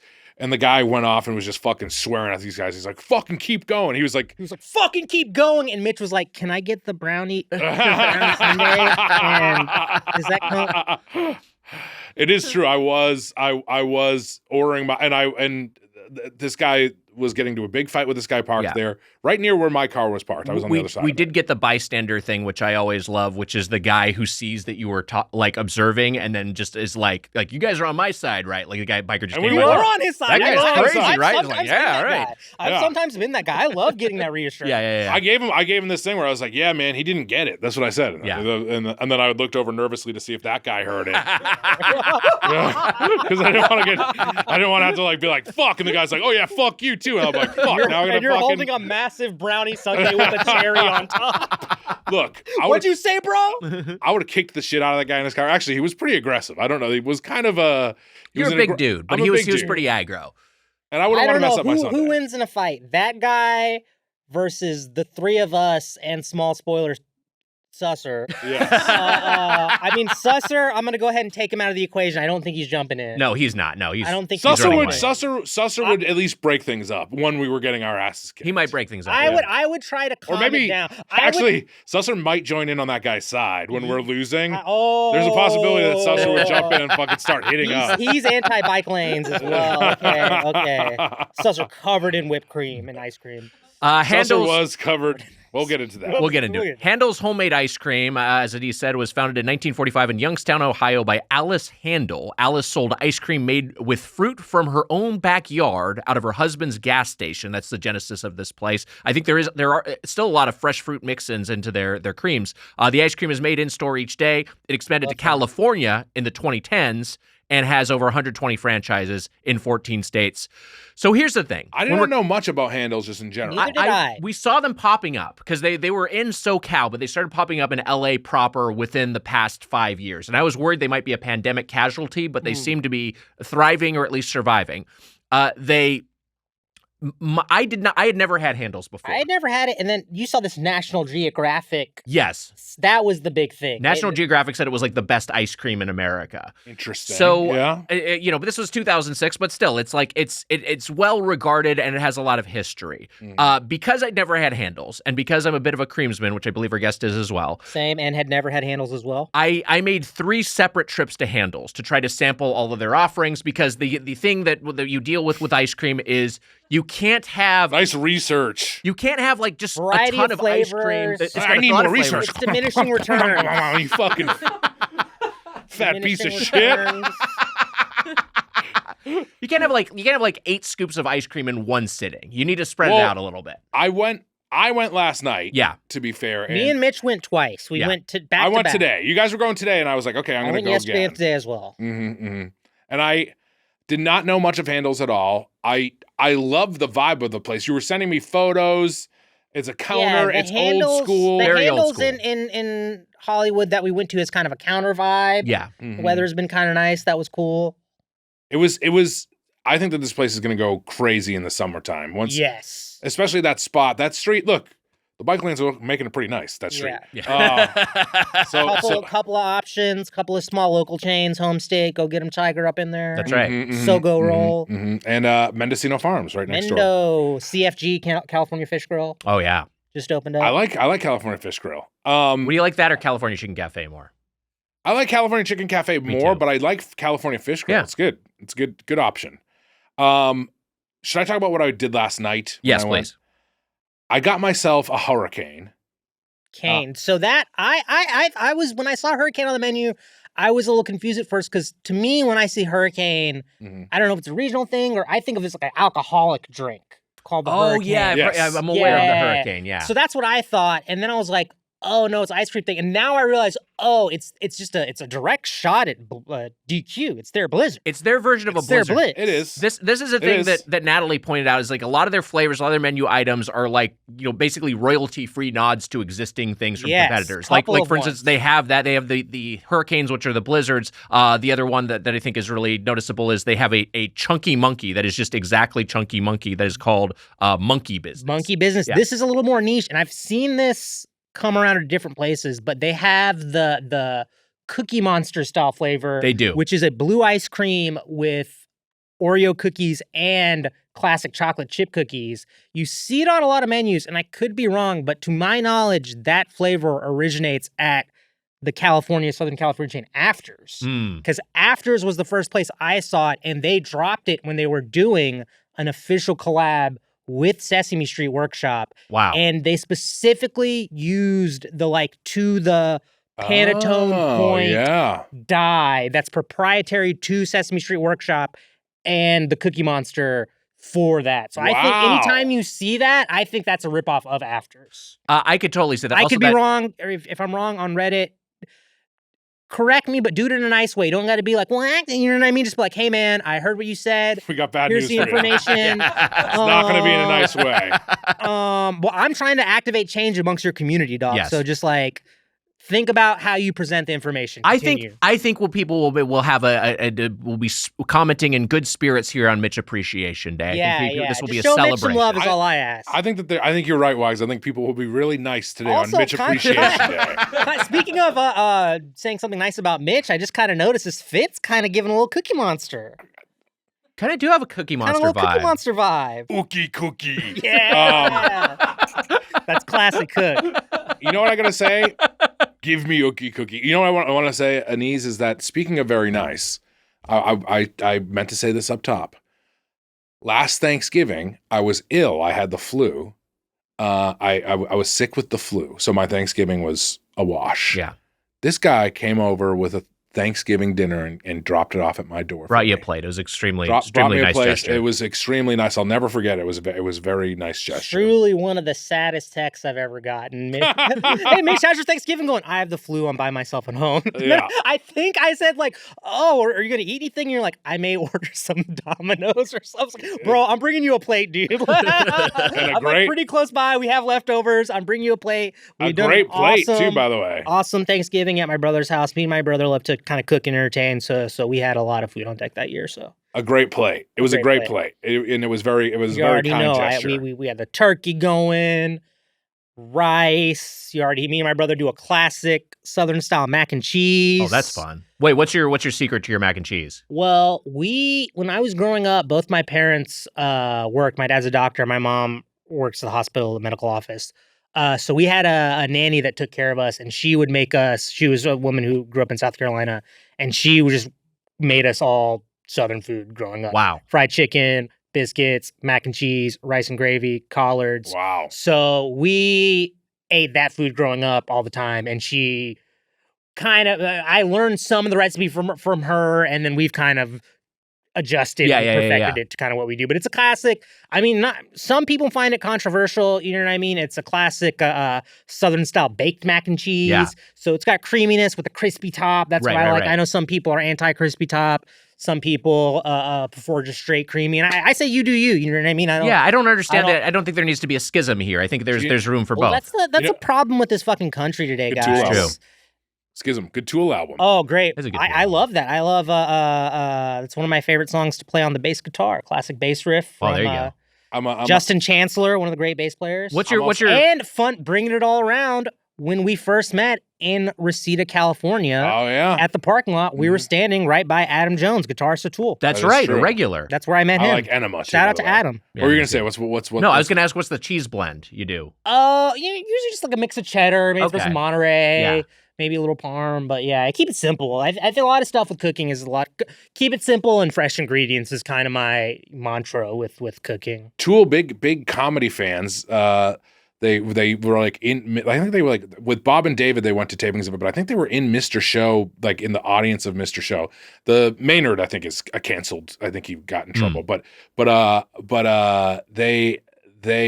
song Enema it's that Bill Hicks bit about Arizona Bay. That's right. Just some. I want to toss out some knowledge. R.I.P. Bill Hicks. Mitch knows facts. You know, one of my favorite things about Mitch that I appreciate is Mitch knows facts. Mitch does know facts. I do know facts. You guys out there, you don't think I know facts? I know a lot of fucking. He knows facts. quite a few facts. Fucking pay attention sometimes. I'm not wrong every single time. So we went. By the way, I just want to say, if you thought my Thanksgiving sounded really depressing, I wish you could have gotten a window into what Wags was doing at that exact moment, too. What was going Playing on? a video game while Natalie's in the other room. I think that was a no-phone Sunday, so I couldn't reach out. Pretty much my default day, a day at home playing video games while Natalie's Thanksgiving, in the other room. you don't usually do too much, right? No, we don't do it. You don't do a Thanksgiving dinner ever. We'll sometimes make something for the two of us, but we decided a while ago, because all of our family is in Southern California. So like it's just like every single occasion, everyone is right there. And so we decided we're going to take this holiday and just have this be for us. So we just kind of do our own thing. And we usually we'll make a dinner, or maybe we'll get some food out or whatever. When do you see the family? Christmas or I don't know. There's other days. There's a bunch of other days. Like people got birthdays and shit. I just saw my family. What do you want from me? I know. I love your family. Yeah. I text with your dad all the time and your mom. Yeah. Nice. Wait, I'm remembering something. My brother, my alpha brother Nate. Yeah. He got a new job works in the tech industry. He got a new job at a startup called Pipe, And I saw him. I know this is the thing. I saw He's him. laying that pipe? This is the thing. I saw him at Christmas, and he's like, "Hey, man, you'll figure it out." But I don't know. I thought there could be something with like laying pipe or like smoking pipe or something like that. And I was like, I don't know. I was like, that's pretty good. The guy's an alpha, man. Yeah. He's the man. Always got to be an alpha brother. Yeah. Yeah. Ooh. Peyton and Eli. I'm an Eli. You're an Eli? I'm definitely an Eli, dog. I do me. Hey, That's nothing what I wrong like with about being an Eli. Eli does Hey, him. Eli, he Peyton, Eli Peyton won has a the fucking Super big- team Bowl. twice. Yeah. God damn Yeah, it. Peyton has the big voice, but Eli does him. Yeah. Sorry, I took that out on God. It's not his fault. Not his fault. The Pats lost. I mean, at least the Pats are doing not good this season, actually. They're very, but Move our on. quarterback is Drake May. decent. So Drake May. and you you're go. you're a Hawks fan. I'm a Hawks fan, Falcons, Now, Braves. look, this is dated, but maybe they won the NBA Cup. It's a possibility. Dude, if Wags. the Falcons won anything in the NFL would be good. If the Hawks won the Emirates NBA Cup, I would be so excited because the Hawks are my favorite team Yeah. and Emirates is my favorite airline. Wow. Anyone from Emirates is listening right now. I'm an Emirates Silver member. Wow. My family is a huge Emirates family. We use Emirates to fly to India regularly. I was gonna Best say, way did to fly to India, straight through Dubai, Emirates. The service is excellent. Wow. Please, Emirates, show me some love. They don't fly. Did they fly in the United States or no? No, mostly just like out. Okay. Yeah. I've never I know will if I've ever say flown I went Emirates. Yeah, me to neither. an Emirates NBA Cup game. Wow. The Los Angeles Lakers were playing the Utah Jazz, and I have an Emirates hat that I got from Emirates because I fly Emirates. And it's just a hat that says Fly Emirates, but it is a red cap. And I did go to this game the week after the election, so I did feel a little hesitant about doing it, but fuck it, we ball. What's up, Emirates? I repped it. I repped it. I thought I was confused. And I thought the United Emirates. I thought that it was. It's not for NBA the country. I The country did not foolishly sponsor thought the that cup. the country No, the airline sponsored the cup. Yeah, it's like how there's American It's Airlines. ironic It's like, because affiliated. but- Emirates' hub is Dubai, and then if you go to UAE, you fly Qatar Airways, which Qatar Airways also excellent. Shout out to Qatar Airways. The business class lounge in Doha, phenomenal. If you're ever flying through Doha, throw a little extra money to get that business class lounge if you have a long layover. It's totally worth it. One of the most beautiful airport lounges in the world. Wow. Guitar is cool country just because it sounds like guitar. It does sound Yeah, like that guitar. is cool. That's pretty cool. Also, I got a Guitar Hero. It's a new video game Weiger's playing. I got a red Wayne Gretzky Vineyard sweatshirt up in Canada that I like a lot. Oh, that's classic. And now You were sipping that Gretzky? I was sipping the Gretzky, and now he supported Trump. So now I'm like, now it feels like if you wear it, I don't know. I'm probably still. I don't think anyone. He's also Canadian. Yeah, I think everyone's gonna be over it at this point. That's my prediction. I think in 2025, I think we'll all be over it. Okay, all right, People maybe are over it. The sun is setting on this beautiful country. This is the thing of like marketing. I'm always like hyper conscious of when marketing works on me. And so because Emirates sponsored the NBA Cup, I'm like, it's the first thing that put Emirates Airlines on my radar at all. And so I find myself looking at the Emirates website and be like, they have a pretty good sign up bonus for the credit card. It's not bad. Not that I have a reason Also, to it's a fly very it, Western thing because Emirates is like one of the biggest sponsors of soccer and football in Europe. You know, they're probably some of the biggest teams have Emirates sponsorship. So in Europe, they have a great awareness. I know Mitch doesn't like Europeans, but I had to. Italians. I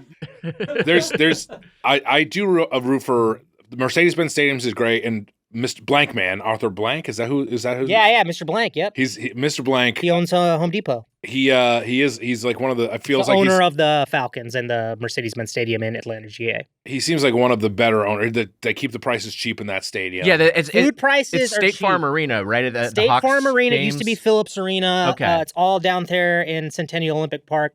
I was just down there. I went to a WWE pay-per-view down there with my buddies. Fun. And I just love, it's a different world down there, man. You go get a beer.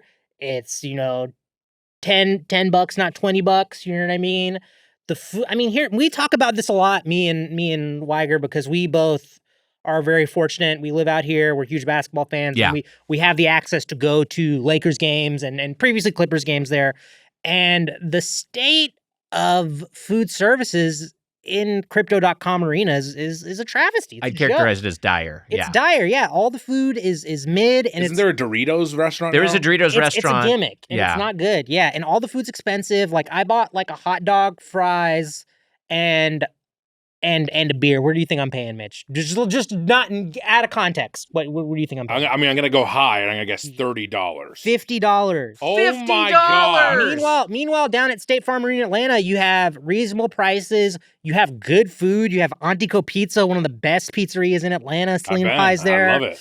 Problematic, but you do have Chick-fil-A. You can grab some tenders, grab a sandwich. Which is in the Mercedes-Benz Stadium, which is funny because football games usually on Sunday, so Chick-fil-A so it's not a little open loophole. a lot of the time. Yeah. Little loophole. But they're not open. They're not open. Oh, that's airport too. The airport's the same way too. Yeah. But that's how God intended it. Wow. But yeah, I don't know. I just wish that all these big, and then I haven't been to Intuit Dome yet. Me neither. I'm going soon, but from what I've heard is the food is trash there, and it's all the same kind. And it's like, I think these big tech CEO people, these venture capitalists, fucking investment bank people are cheaping out on the food and not thinking about the fan experience. I agree. We want recognizable brands, and we want convenience, and we want fair prices. And we don't want to like a fucking like it's just like, oh, it's all on an app that scans your face, and so everything's seamless. Like that's not what we want. We want to be able to walk around and it's like, oh, barbecue, and it's like a nice local barbecue restaurant or something. That's what most other places. I love it. MSG, you can get fuku tenders. I love fuku. Wow. David Chang. Shout out to David Chang, the homie. I love his fuku tenders. They had those at MSG for a while. Other places you can get. I was up in Seattle. I went to I believe it's called Climate Pledge Arena up in Seattle. Get Seattle a fucking basketball team. That arena's dope, overdue. Dude. Just like awesome food, local breweries, and just like, I don't know. It's a shame that the team's not doing well either. Yeah, and well, you know what else is at least wait, what is that? It was a shot at the. Oh no, I was saying it's a shame with the food at crypto, and I was saying. The team's not doing that good either. No, they're not. Oh. Crypto. Celtics are doing pretty good, and the food there is pretty good too. Actually, food of the Celtics. You know what? Garden it's Mitch okay. Appreciation Day. It's Let him Mitch cook. Appreciation Day. Congrats on your world champion, Boston Celtics. Yeah, we found out some information about the Boston Celtics. I don't think we can say it, but there's something interesting about where we are with the Boston Celtics. We won't get into it. We got to talk about the restaurant. We haven't talked about Handel. We haven't talked about it. Let's just real quick, guys. I would like to, before we dig into Handles, can we just zoom out a little, please, and talk about ice cream in America? Because I feel like, much like coffee, we have no time to talk about ice cream in America. We got to pull back, brother. I'm the king of context. We got to pull back. Yeah. So I feel like we've kind of gone through a couple of stages and fads, kind of periods. We were talking about this. Yeah, you had kind of in the 90s. Was kind of classic ice cream dryers, your Edie's. Yeah, it was less of a parlor thing. It was more of like here's a grocery store thing. Yeah, this is a freezer section thing. Yeah. Maybe some fun flavors like cookies and cream or pralines and cream. Yes, if there was ice cream that you're going out, it was either mint chocolate chip is an exciting flavor. Exactly, right? Cookie dough. I remember that being invented. Like that was like a new thing that came. I know you and I talk about remembering when chocolate chip cookie dough was invented. We were outside for that. I mean, someone's going to correct us and be like, it was actually invented in 1960, but I remember when it was became a thing. It became standardized. Yeah. But here's what. And then you went to the kind of Cold Stone era, right? You know what I mean? Cold Stone. I had a boy back home. There's a Marble Slab in Columbia that was a Cold Stone, analogous restaurant, so the homie would hook it up. But where you got all the fixins and the toppings, and I kind of never really loved that in retrospect. I feel like it was just a bunch of toppings and melted ice cream. It's not like the most highest quality cream, because the cream is a means to end, and it's a binder for all of these various toppings you want to throw in there. And it itself is kind of a derivative of the like a next beat, but a derivative of the frozen yogurt. That was the shop, next stage. Yeah, you had your frozen yogurt. I remember I really learned when I moved to LA for the first time in 2010, Pinkberry was the spot. Yes. Pinkberry was the spot, and then I remember 5 years later, frozen yogurt opened, and my mom was like, they opened frozen yogurt down here. It's pretty neat. And it's that's how trends escalate through the country. So we had frozen yogurt when I was a kid in SoCal, but it was a different tier. It was TCBY, it was Penguins, and so Pinkberry comes out, and it's like the evolution of that, and it's like, oh, the toppings are fresher, it's a little bit of a higher quality and people product. May not remember, it used to be this is just the tart yogurt. They had one flavor, yeah. And then it just evolved into being ice cream. Right. And then and then you obviously get like the Menchie's and the Yogurt Lands where it's like the self-serve, like frozen yogurt is its own category. But yes, you were correct that ice cream has kind of gone through like. And now we're in the premium. We're in the premium / Jenny's. Yeah, we're in the gentrification of the ice cream parlor. That's where we're at. Gentrification, Jenny's. Whereas it used to be like you'd go to like the thrifty Rite Aid drugstore and like get some from behind the counter, Baskin Robbins. It was and so like Handel's is interesting because it is a throwback. But I also think the quality of product is on par with the more artisan, like higher end creameries. I think the key there is that they are making the ice creams in-house. Yes. I feel like that's a noticeable thing between ice cream places. Is made in-house, I think you're getting a better texture and probably a better flavor. The best places I like in LA are the places that are making them in-house. Yeah. Do they have a back of the shop where they work? They do. They have the one at Culver City location, which I went to a couple of times, that one has a very large footprint. Like you look at the storefront, like they've got like the amount of space they have allocated for their ice cream is like, they get a whole back area where they're doing stuff. Remember that Good Friday song on Kanye and they say, ice cream paint job, something like Breyers. They shout out Breyers on that song. That's cool. You don't remember this. It's a good song, Good Friday. Yeah. Breyers and Dryers are able to coexist because they're just proper names. Yep. How about that? Because it's like a sort of thing. Yeah. If you had Nick's and Rick's. Exactly. Yeah. If you made Nick's fish tacos. Right. And then if Rick's tried to sue me and be like, hey, you're just ripping off Rick's with Nick's and trying to create brand confusion, I'd be like, well, it's my name. What am I supposed to do? And then they're like, oh yeah, also your tacos suck. Yeah. It's like you don't know how to make bad. them. I pulled up to Handel's. I went there last night. But I pull up today at 2 p.m. We didn't know what was going on. I got out of a dentist appointment at cleaning. Mitch goes to the dentist. He was like, you were trying to say that I was going to remember that viral video. Yeah, that was good. I wasn't driving home from the dentist fucked up. It was just a cleaning today. Mm-hmm. Dr. Toonsy, the man. Love Dr. Toonsy. Recommend him to Anya. Anya goes to Dr. Toonsy now. No cavities. Yeah. But then it was funny to go from my dentist. I pulled back down to my place, sat there for 10 minutes. You were having lunch with Libby. You were on your way. My buddy Libby Watson, yeah. You were on your way to Handel's. And so I was like, I'm just going to go to Handel's ice cream, which is the funny thing to go to after your dentist appointment. Yeah. Right. It's like a little kid's dream to go and get ice cream after the dentist, I guess. Yeah. It's disgusting. I had just had my teeth cleaned. I didn't really want to do it. But I pull up there. It's not like you're eating like popcorn or something. Like it's true. That's very true. But I pull up there. You guys are there. And then also a surprise guest. Yeah, so here's how it happened. So Libby and I had a little lunch. We walked over. Actually, she wanted to get joined for ice cream. She was like, yes. She said like, oh, that would be quite corking, or whatever she would sort of say. She had some cute Britishism. We walked over and we waited.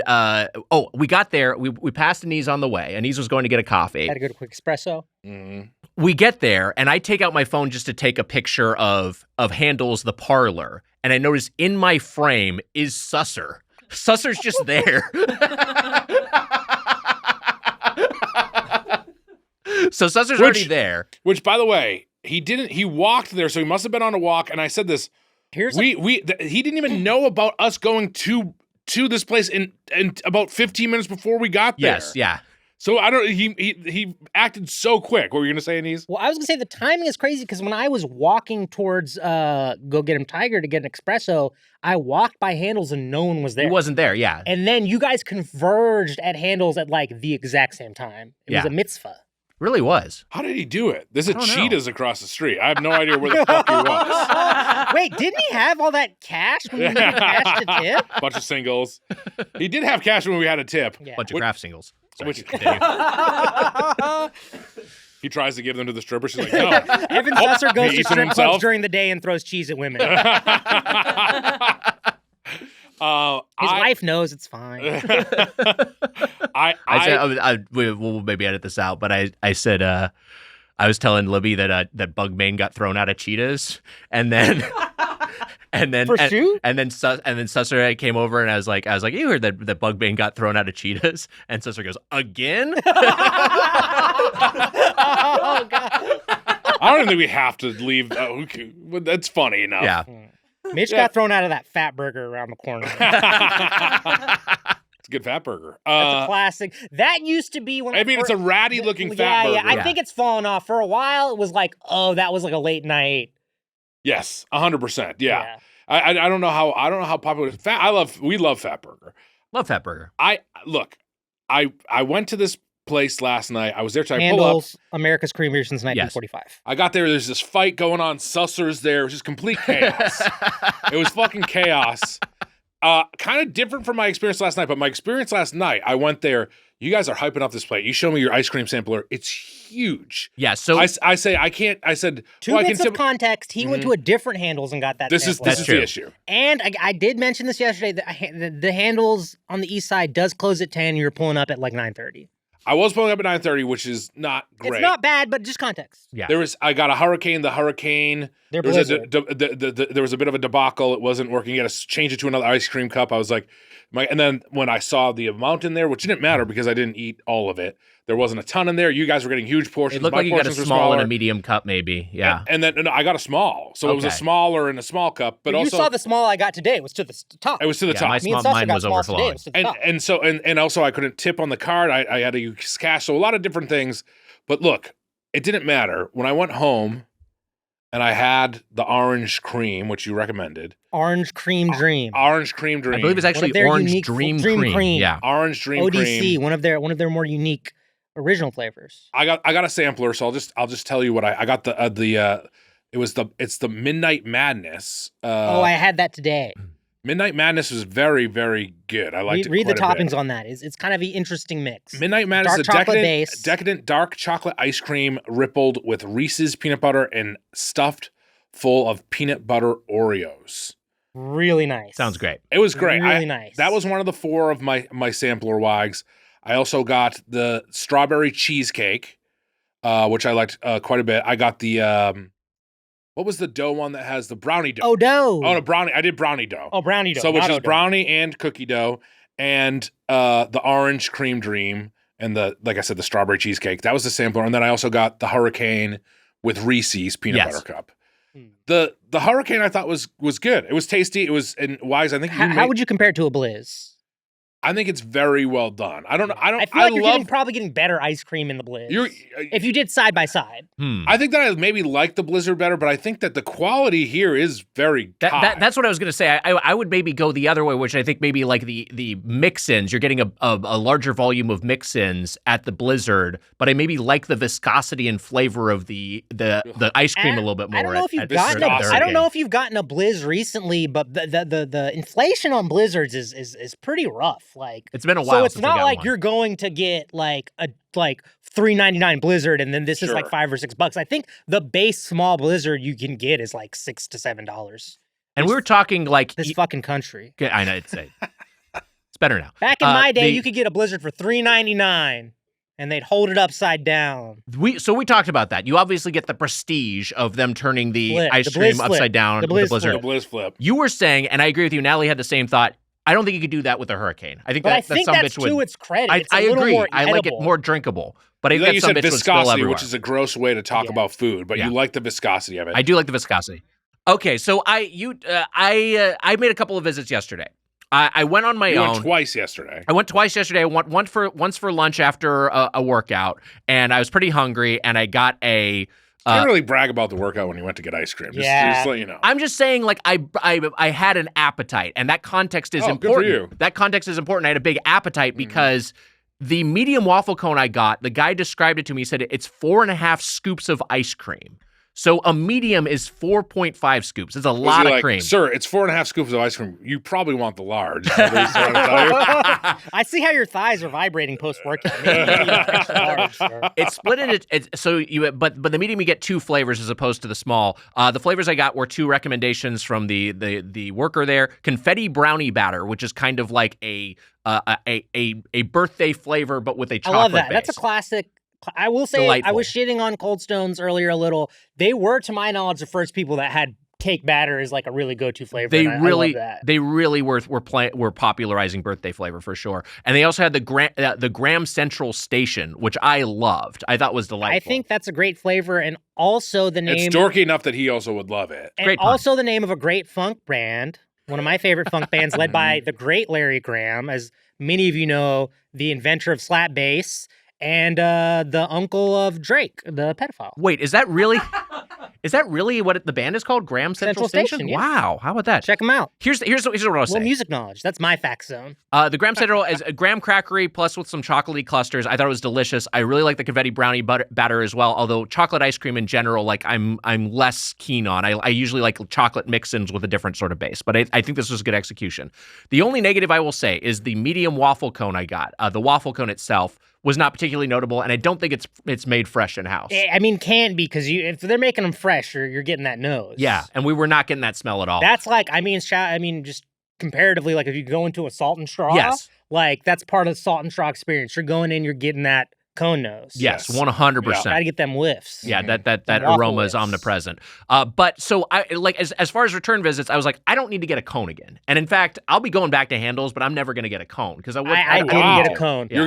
You're going cone free there. I'm going now? cone free because the cream is the star. Natalie, can I ask you a question? Please. They also have a sugar cone. What do you think of sugar cones? I don't need them.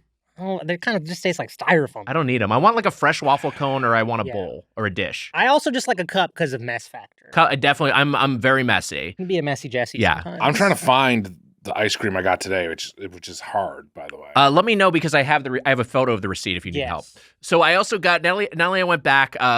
She went for the first time. She got the 4-scoop sampler, which I think is the move because they have a daunting number of flavors. It's a great offering, and I'd say a huge bit of context is a standard scoop is about $5 to $6, and comparatively to a lot of places, you're getting basically like a hefty double scoop. 100%. So a single, you're getting like 2 big scoops of one flavor.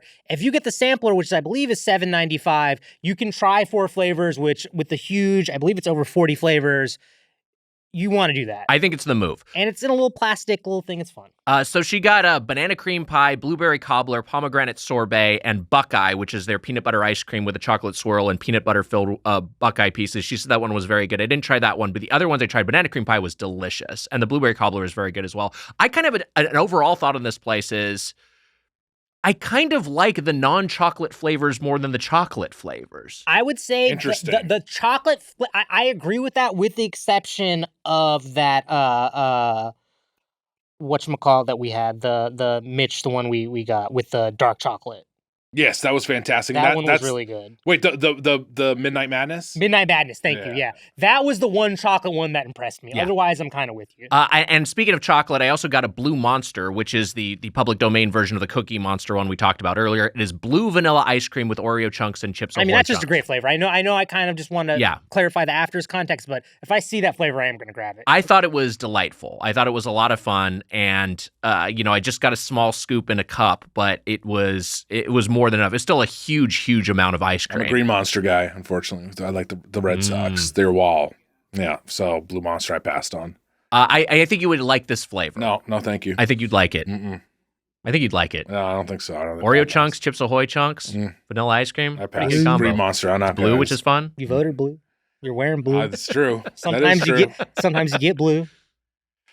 Still, I'm a green man. Your favorite character in the Jurassic World series is Blue the Velociraptor. That is not true. Yeah, it is, dog. When Chris Pratt as Owen Grady went up to him and went, "You're my boy, Blue." You were tearing up, dog. You were tearing up. You were like, Blue is his boy. Look, Blue is his boy. Pratt and I are boys. Hashtag Tomorrow Fam, and also me with me too. Hashtag Parks and Rec. Parks and Rec.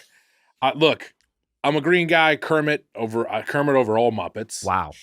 Celtics. Damn, Gonzo was feeling himself earlier. Now he's in the mode. Guess what? I'm just telling you. I didn't try it. This is the issue. I think you would have liked it. Okay. I also got a banana split hurricane, and contrary to your experience, Mitch, this dude made the shit out of this hurricane. It was like he was diffusing surgical precision. It was like he was diffusing Mine was a bomb. still good, by the way. This guy I had just as we're talking games, I had the Reese's hurricane today with just some Reese's pieces in there. Great. Yeah, it was texture. It's what you want. I watched him make it, and he was meticulous, and it was delicious. It was so good, and I would just say strictly better than a Blizzard in my experience. I just liked it more. And then we went today. And wait, you had a previous experience? Okay, so I wanted to go twice just to get.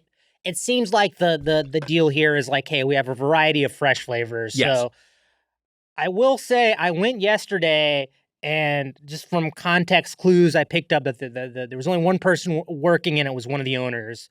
And shout out to him. He gave me 4 samples. Wow. He gave me 4 samples. When we pulled up today, the woman who was helping us, who was fucking phenomenal. Why, do you remember her name? Maddie from Massachusetts. Was she from Marshfield, did she say? I forgot. Yes, I should believe remember so. this. I think it was Marshfield. So. Yeah, right. she was super nice to us. Another M. But Which Susser started, Susser just told her to give her my credits. Because I was talking to her, I like, it was that funny thing where, like, I was talking to her, and then he was like, he's from Massachusetts. I'm like, I know, we already established this. She was asking me about the Celtics hat. And then he pointed to Mitch, and in the most low enthusiasm voice goes, he's an actor. Yeah, yes. Said he's an actor. I was like, I know. Also, like, trying to impress this person. I don't know what he was trying to do here. Yeah. I mean, he was trying to build up. Susser's an agent of chaos, dog. He was trying to build. True. I think he causes a scene and spills ice cream all over himself. I think he saw me talking to a woman who's trying to build up my confidence. As He's she a was messy bitch. Literally. Talking, he was very messy. As she was talking about her boyfriend, I think he was like, he's an actor. I'm like, what do you do? I don't know if he was trying to hype up my. I think he was trying to talk me up or something. You know, there's a specific thing is that she was like, my boyfriend is working right now on Fallout, the show Fallout. And quality show. And Susser goes, Mitch is on a show with a similar premise called Twisted Metal. It's also based on a video game. He said it's also based on a video game and set in a post-apocalyptic world. Yeah. A very cool thing to say to a woman. Anyways, she was doing her job, and she was like 2 sample limit. Yeah. So that kind of bummed me out. I loved Maddie. Maddie was great. Maddie was great. She was just doing her job, but I feel like I don't mess with the sample. I feel like because a thing that happened that people, maybe younger listeners may not remember, is during the COVID-19 pandemic, one of the L's we took as a nation was samples went away. Yes. Samples went away, and it was tough. You're going in blind on ice cream, hard to try new flavors. It was awesome when samples came back. Yeah, hey, Hugs are back, samples are back. At Costco, too, which is huge. Oh, yeah, dude. I stay at the Costco samples. Yeah. But so I could only try that many flavors, so I'm glad I went the day before. Yeah. By the way, the Heavenly Hash is one of the. What's in that? I don't know, but I didn't. I will see say that we couldn't. I mean, we did our best to cover these flavors. Here's a couple that I tried. Brownie dough. I believe Mitch talked about chocolate and vanilla ice cream layered with cookie dough and brownie pieces. That was great. The Graham Central Station. I ended up, I would say, the horchata. If you love horchata, you love cinnamon. That was a good. Also, I don't know if I'm looking at the straight menu. Yeah. They have a little cherry next to staff favorites. Horchata, staff favorite. Monkey Business, a staff favorite. Like he said, that's basically Chunky Monkey. And then I would say the best flavors I got in my experience for Handles was, I want to shout out my friend Kylie. I have a couple of people in my life who I have a deep friendship with in life, and one of the things we connect on is ice cream. Wow. You know what I mean? My friend Kylie, my friend Jason, we're just always texting scoops.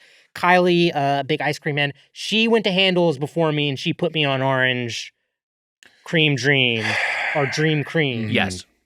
And that was really good. And then I am going to have to agree with you, Nick. Banana cream pie, staff favorite. It's the first thing on the menu alphabetically. I got a full scoop of that. It was excellent. As a Southern person, one of my favorite desserts is banana pudding. It very much evoked a grenade banana pudding. And I would say, too, trying ice creams in various places. Banana's a tough flavor to nail. Sometimes you kind of enter this artificial banana flavor. Tastes a little sciencey, yeah. And yeah, I tried a couple of banana flavors at Handles. Gotta get a stretch on. I tried a couple, and they were all really good. Yeah. And ultimately, I'm gonna put on a sweatshirt, and Jamie left. I put my coat on, my sweatshirt on. I think she thought we were leaving. She was like, "I'm out." I'm making moves. Whack, whack, whack. I'll say too, my initial impression too. I like the branding of it, and I think this is kind of getting a little regional. But in LA and kind of starting to trickle throughout the world, you know, they just, like I said, my context with Pinkberry opening in North Carolina. They just opened a Jenny's by my my parents' house in North Carolina. And I feel like in LA specifically, the ice cream scene was a lot of like, you know, you have Jenny's, you have the Salt and Straw, a lot of different places. I love, you know, I'm a big soft serve fan.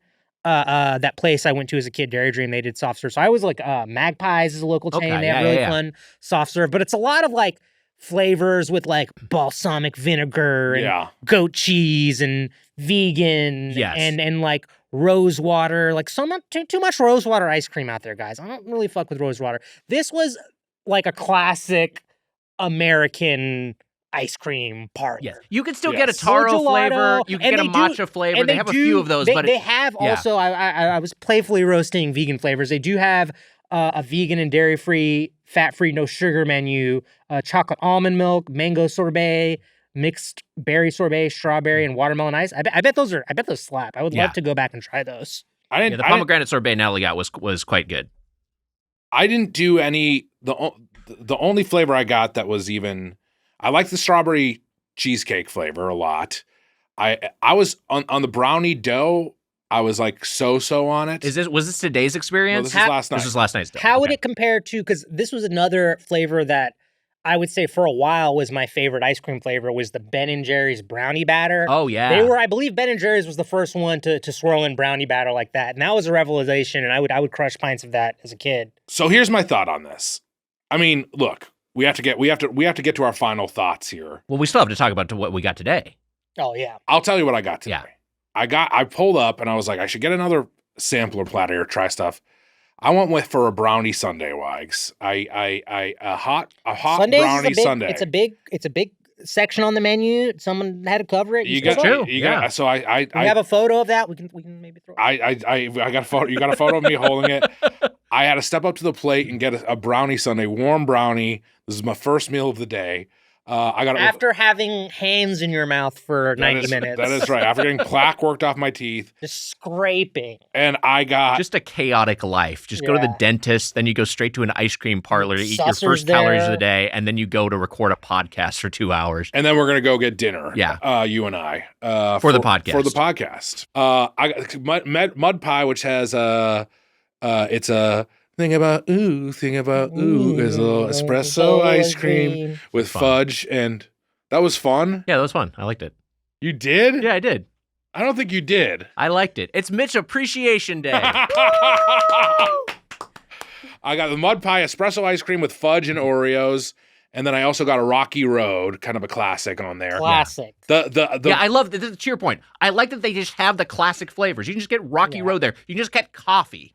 The mud pie was... None of their interesting flavors are going too left field. Yeah. The mud pie was great. I really like the mud pie. Rocky Road I like, but it was as good as a Rocky Road can be. The brownie all together was fantastic. I really liked this sundae. Good brownie? Were there nuts in there? There was no nuts in the brownie. It was a nice warm brownie, though. They heated the like brownie. A good whipped cream. The good whipped cream, good hot fudge, cherry on top. It was very, very good. A good sundae. It was very well done. It just was kind of old school classic sundae. I liked it a lot, Wags. I have a thought. Maybe I'll talk about it at the wrap up. I got this shake, a milkshake. That Handel's branding in there. Which was I love a shake. Half coffee, half chocolate. We both were a little mixed on the shake. I thought it was a good execution, but it knocked my socks off. What was the initial texture like? Because sometimes shakes, I feel like I like In-N-Out. I like swinging into In-N-Out. Just like swinging in and out, grab a chocolate shake. And I love their shakes, but the thickness, it's like, I kind of got to let my shake chill a sec before I can get into a consistent You want to take a little sip of 3-hour-old shake? Right after you, no, I'm straight, man. But, they were thick, a big straw. It was pretty thick. I think that it was. It is. I will say on the menu, it is described as thick. Though. They're thick, and then they have an extra thick version you can get. So, but we did not get the thick shake. And then they have something on the menu called Monster. They have the Monster, which is just two shakes. Who's doing that? No one's. Real Monster. I mean, yeah. Wags, what were we going to say about the shake? I thought it was. The shake to me felt like it was there to check off a box. We should have a shake because we're an ice cream parlor. But it did not feel like I got to go to Handel's for a shake. You know what I mean? So I loved my brownie sundae last night. The hurricane was good. I liked it. I thought it was well done, even though, like I said, there was a debacle getting it. When I had the orange dream cream, I was like, this is great. Now this is great ice cream. The brownie dough I wasn't as on board with, but when I had the bite of the strawberry cheesecake, I thought that was great. Yeah. And then I forgot. Which that's a hard flavor to do sometimes. Sometimes the texture of the cheesecake and stuff isn't good. And there's like little pieces of like cheesecake in there. And then the Midnight Madness was great. Your apple pie ice cream wags. So yeah, we went today.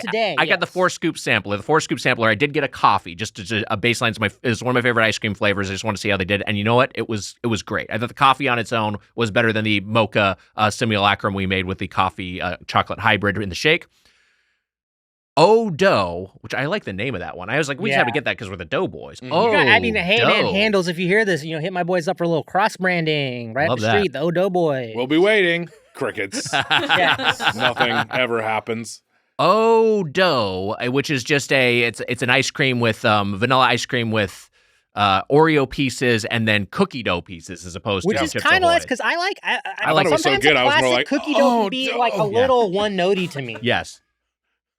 I'm like, dough. Do you want me to do it again? Please. Dough. I thought that's how good it was. Yeah, that's kind of what I was. Dough. I had a few bites and I was like, whoa, dough. I took a bite and I didn't realize what flavor it was, and I was like, dough?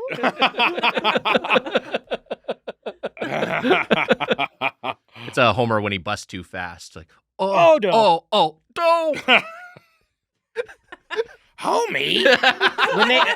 That's actually I'm gonna go have a bowl. When the police image. when the police find Mitch collapsed in his apartment after eating too much sugar, they say he owed over. Dough was delightful, but to me the standouts were the deep dish apple pie, which I thought was delicious. I thought it was so good. And to your point about that, tasting like the banana pudding dessert, it was the same sort of this tastes that like was an apple pie. I had a bite of that mode. too. I would say that was a standout flavor. And absolutely delightful. If we're just talking fun names, I like that it's deep dish apple pie. Deep dish apple pie is great. Orange Dream Cream. I'd heard about it from both of you. Wow. I got it. It's delicious. Kylie's buying it by the pint. So fucking good. So good. I thought that those 4 scoops, so that was like a Mount Rushmore of flavors. I was so happy. We also got a green tea. It was kind of solid. I didn't have the green tea. Amelia had the green tea. Emma, we got you a strawberry hurricane. Yeah. Which I didn't say also, my nickname in high school was Hurricane Mitch on the football very fun. team. I told you guys that my football coach nicknamed me Hurricane Mitch. And I also had a drink. Was it because you showed resilience like Denzel Washington in the boxing film The Hurricane? Which I loved that song, The Hurricane. I was excited when that movie came out. I thought the movie was just okay, but I was Hurricane Mitch before this happened. Oh, okay. Well, not before the hurricane, but I was Hurricane Mitch in high school, and it was because Hurricane Mitch, maybe Hurricane Mitchell or Hurricane Mitch. Yeah, that was a hurricane. Was coming along, and also I told you guys last night that was it a name that was like kind of making fun of me? Yes. You weren't making a hurricane on the O-line. No, I was not making a difference at all. But Coach Carter was nice. Coach Carter and Coach Grisham were funny. They called me Hurricane Mitch, and I also made a drink, the Hurricane Mitch, which was Captain Morgan's and orange juice, which I call the Hurricane Mitch. Wait, so Hurricane? That's a movie. Mm-hmm. Boxing wasn't film. Coach Carter? Coach Carter a different movie. That's Samuel movie. Jackson. Oh, okay. He coaches a basketball team. Yeah. Great film. But I had a Coach One Carter. of the best sports films, Coach Carter. Wow. I had a Coach Carter. Coach Carter. I think like a young Channing Tatum's in there. Like, it's good stuff. Coach Carter and Chris Grisham, the guys who put me in the equipment locker, who I love. Yes. Yeah. Anyway, it must have been a big locker, damn. It was a huge storage locker. It was down on the field. It was like a shipping container. It was like a shipping container. You showed it to me. It was. I showed it to him on the tour. Quincy. It was a shipping container that said chunks only. Oh yeah, that's where we razz the chunks. That's where we haze the chunks. You got to get a shipping container. Emma, how was that hurricane? It was really, really good. Yeah. I agree. I think I would choose that over a Blizzard. I bet you're just getting better toppings. Yeah, for sure. I got it. So I got it with strawberries, which I think, based on the history, was fresh strawberries. It looked like fresh fruit, and it tasted like fresh strawberries, and I love that texture of like a blended strawberry in my ice cream. It was really good. Yeah, I definitely want to go try some of their more fruity options when I go back next time. Again, those were the standouts for me. Is there any flavors we missed? I know Amelia got some as well. She'll be back shortly. Great. She got mint chocolate chip, green tea. Mm-hmm. That was a solid mint chocolate chip, a solid green tea. I know I can tell you the rest a green of them. Guy. We'll get hers when she's back here. I sampled that I thought was a unique flavor was French silk pie, which is chocolate butter fudge ice cream with graham crackle ripple and chips. Kind of reminded me of like the Burger King pie you can get. And then the other one I remember now that Amelia got, I pointed out problematic, but it's called Chocoholic Chunk. Yeah, Chocoholic Chunk. So it is positive because it's representing chunks, but chocoholism is... It's a serious thing. No, it's not a joke. You know what I mean? Call, and hey, I know we're joking around here, but if anybody listening here is dealing with chocoholism or someone in your life is dealing with chocoholism, just call 1-800-GAMBLER. And someone will help you. Wags was a chocoholic for a while. Yeah. Now he's just addicted to sports betting. Use code Doughboy on DraftKings. Get your first 3 parlays for free. It was bad. When you were at your worst, when you're at your chocoholic worst, it was pretty bad. It was pretty bad. Yeah. He'd come in here and he'd offer to suck my dick for chocolate. I was like, dude, don't. It's no big deal. It's just there's just chocolate. Yeah. And then you eat the chocolate and you're like, I'm still down. I'm like, what are you talking about? Hey. And I was like, all right. And then we go in the... That's salted caramel and that's methadone why we want clinic. less echoey bathrooms, It's true. It's making a whole scene in there. We go in, Wags and I go in the bathroom together, and then all of a sudden you hear... It's embarrassing. And then you hear me go, oh, Doe. We have to get to our final thoughts. I like Amelia coming in having no context, and then you guys just going, oh, Doe. Oh, Doe. Oh, Doe. Hey, buddy, Thick Thiger here. You know I like to show off the legs, and there's no better way to do that than with the high inseam you get from Chubbies. I love the 5.5-inch inseam. I even do the 4-inch inseam if I'm feeling a little frisky. I love those short shorts, and they're a lot of fun to wear, and they're a high-quality product. And you know what I'll say, Wags? Yeah? Ow, you look sharp. Wow, thanks, buddy. Start with their Everywhere pants if you want to show a little less leg. Designed for every occasion, whether heading to the office or just kicking back for a lazy football Sunday. Note that these Everywhere pants are spelled every W-E-A-R, just so you, the listener, gets just how clever this is. Oh. Everywhere pants. Damn, they're good. And if your New Year's resolution is to hit the gym, Chubbies' Ultimate Training Shorts, I have some, are what you want to work out in. With split side seams and an extended liner, every detail is crafted for effortless movement, whether you're squatting on leg day or hobbling your car after squatting on leg day. Either way, your goodies will stay safe and secure. For a limited time, use code Doughboys20 at chubbyshorts.com and get 20% off your order. Don't miss out. And hey, if you're a true thigh exposure enthusiast like me, you already know Chubbies makes the best swim trunks on the planet. It's really not even a debate. So why not upgrade your gear before your next winter getaway? You're basically guaranteed to have someone ask you where you got them while on vacation. Chubbies is here to help you take on 2025 in style, starting with the comfiest, most versatile gear you've ever worn. For a limited time, our friends at Chubbies are giving our listeners 20% off with the promo code Doughboys20 at checkout at chubbyshorts.com. That's 20% off your order with the promo code Doughboys20. Support our show and tell them we sent you. No matter where the new year takes you, Chubbies has the gear to keep you comfortable and looking your best. Aniz, how the podcast works, we're each going to go around. We're going to give our final thoughts on the particular chain that we're discussing, Handels, today. Amelia's last flavor was brownie dough, by the way. And give it a score from 0 to 5 forks. You're our guest. We'll begin with you. Your thoughts, your fork score for Handels. Handels Creamery, I thought it was my first experience with it. I was impressed. I like the branding, the service, like I said, a style of kind of a more classic, traditional American ice cream. I thought it had a good variety of flavors, and I feel like I'll go back again. I'm going to drop 4 forks. 4 forks. Very good score. 4 forks. Good score. What do you think, Spoon Man? So this is the last thing I was going to talk about here. You've been holding this out for a couple of hours. This take. When I tried like the dark chocolate, the richer chocolates, I thought they were really good. Yeah. I thought Midnight Madness. I thought some of the lighter chocolates tasted a little bit more artificially kind of not as good to me. I was surprised that I did not like their brownie dough that much. It felt just kind of like a weaker, maybe it's the cookie dough. It's ironic because you did like the actual brownie that was. I liked the brownie that was under the thing, but I'm saying that there was like something like, not saccharine, but there was just something that was like kind of like sweet, chemically and cheap tasting with some of the aspartame. But that being said, the orange cream dream is fantastic. There's a lot of great There's a lot of great classic flavors, but when you get flaccid, oh, dough. There's a lot of great classic flavors, but it happens to every guy, Mitch. I know that, It does, because women always reassure me that it does happen to every guy. When it comes to the classic stuff, I think that they do a really, really good job. I like the vibe of the place. If they had nailed a couple of those other flavors, I probably would go 5 forks. It was leaning 5 for me after day 1, but second time I kind of came down to earth. 4.5 spoons. 4.5 spoons, very good score. Mm-hmm. It's Mitch Appreciation Day here on the Doughboys podcast. And also, this was not planned, but I think it's becoming Handel's Appreciation Day because Mitch has love handles that we all love to have. He's a chunk. We love him. What the fuck? This isn't what the fuck. We love to handle your love. We get a hug. I got him too. Right, hey, go on. Let he who is without sin cast the first stone. Let he who is without love handles cast the first stone. Well said.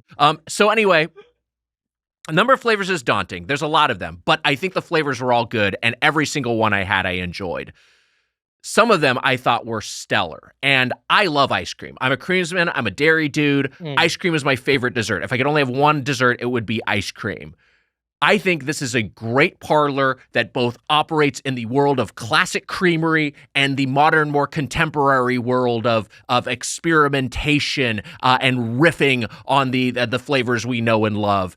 And I think for that reason, I'm not going below 5 forks for Handles. This is a 5-fork experience as far as I'm concerned. 4.5, 5. We got the ladder I didn't know you could do half things, so I'm gonna redo to 4.5. You're going 4.5. You're gonna retcon to 4.5. We're in the hand-holding club. What did we used to call that? What was the ladder thing we used to say? I think it was the ladder. Stepping. Called it the ladder club. Stepping. Stair step guys. I don't know. We have ballpark buds, which we're also ballpark buds. We're in the same ballpark. We're ballpark. But most crucially, Handles is in the Golden Plate Club. Welcome to the Golden Plate Club, Handles. Make yourself comfortable. Well deserved. The new kid on the block. I was going in here with an open mind. I wasn't sure what to expect, and this place exceeded my expectations. I thought it was absolutely it's a delightful. welcome addition to the Southern California ice cream 100%. ecosystem. It's a new kid on the block, but very old spot. And shout out to Oppie. I think that we can walk away wise. Shout out to Oppie. Yeah, shout out to Shout out to Robert J. Oppie. I think that we can. I call him Robert J. That's my guy. I think that we played by Robert. Oh no, it wasn't played by Robert Downey Jr. I was going to say played by Robert Downey, but it's not. No. He played the other guy in that movie. I think we can both walk away from this saying, "Oh, dough." Oh. I just like the idea of people listening to this, and they're in their the cubicle or something. And it's like if their mic gets on, if their headphones get unplugged, it's just like like us making those noises. I've had a Doughboys pop out clip on my phone while I'm walking too loud. Mm-hmm. Wow. And I think it happens to a lot of people. The podcast is horrible, and people shouldn't listen to it. But and then you just hear someone go like, "Yeah, I just shoved a bunch of cookies down my throat like I was sucking a cock." I'm like, "That's my friend. Don't worry." It's my good friend. It's not a stranger saying that. Someone I talk to and spend time with. It's crazy that when Oppenheimer, witnessed the carnage that was the result of his invention being, foisted upon the world, he was said to have uttered, "I have become death, destroyer of worlds." Oh, dough. He was still horny? Yeah. He was horny. He was very horny. That's a big part of the see the movie. movie? He's horny as shit. He's horny. Guy loved to fuck. He definitely did a couple Odos. Hey, it's time for a segment. Wow, what a great experience it Handles. I love it. Shout out to Handles. We've got a food stuff we're gonna decide if you should put it in your mouth. Wow. It's snack or whack. And hey, shout out to Amelia who is walking in the Shaq-alicious XL gummies. Yes. Can I get a rebranding on it for today? Please. Shack or whack? Shack or whack it is. Shack or whack it is. Are we guys? Question for the hosts. Yeah. Are we shacking a fool? I think we're shacking. We might be shacking a fool. We're shacking a fool. I think that's an intellectual property of Turner Media. Yeah. Shout out Turner Media, Atlanta Zone. Hit me up. What does Turner Media get? What are they going to hit you up with? I don't know. Maybe invite me to inside. Can I tell you a chain-related story really quick? Please. The best birthday I've ever had was my 22nd birthday in Atlanta. I went to the Cheesecake Factory on Peachtree in Buckhead with my girlfriend at the time for dinner. I was sitting there having Cheesecake Factory. I got a chicken and biscuits. I got an Oreo cheesecake, two of my favorite things. And in the middle of my dinner, the entire cast of Inside the NBA walked in. Wow. I'm talking Kenny the Jet Smith. I'm talking Sir Charles Barkley. I'm talking EJ, Ernie, and of course, Big Shaq Diesel. They all walked in. They sat down. They were kind of in a private area, but they're massive. So their heads shoved above the chairs. And then they sat down and immediately just plates of food just start rushing the table. Best birthday ever. There's no leftovers with those guys. Oh, no leftovers even at with Cheesecake those Factory. No, not Cheesecake. NBA players love cheesecake. Was it just the 4 of them? I think they had like a bro or two, like producer with them. Hangers on. Maybe Okay, Underdog was there. Wow. For the real Inside the NBA heads. That's cooler than any celebrity sighting ever. I know, yeah. And I've seen Arnold Schwarzenegger, and that's better. Yeah. You're a young man because Shaq was there on your he was part of the NBA crew in your 22nd birthday. Yeah. That's a young man. You remember there was that period where people were like, I don't know if Shaq's fitting in, and now of course he's an essential part of the crew. Yeah. But you got to see the legs. real turning. I mean, Barkley's my favorite. When Shaq fell on the Christmas tree, that was two moments in my life I was blessed to be watching a live television broadcast. The Oscars Moonlight. Oh, I had stopped watching the Oscars, went to In-N-Out, came back. I'll watch the end, saw that live. For whatever reason, immediately knew what was happening because when the guy came and whispered, I was like, oh, this is like if it was a pro wrestling story and they fucked up the award. And then, of course, Shaq falling over a Christmas tree, one of the all-time great moments. Two great moments. I met but now here with Shaq and Wack. I met the La La Land producer who said, we lost, by the way. I met him on the WJ picket lines. Oh, very cool. Yeah. He was like, I don't like talking about it. And you know who was 10 feet away from all that? Our good buddy Jack Allison. Oh, wow. That's right. He was writing for it. Yep. Okay, the Shaq-alicious XL Gummies. Shaq-alicious XL Gummies bring Shaquille O'Neal's big personality to life in each tasty bite. Amelia, thank you for picking these up. I know you had to make a couple of trips. While we're cracking into these bad boys, what were your thoughts on Handles? You made a couple like trips for these? I'm so sorry. I went to a couple grocery stores, no. but we got the goods. Yeah, because one of them just had the sours. Stuff going on. Yeah, they were sold out of the non-sour, so I had to make another trip.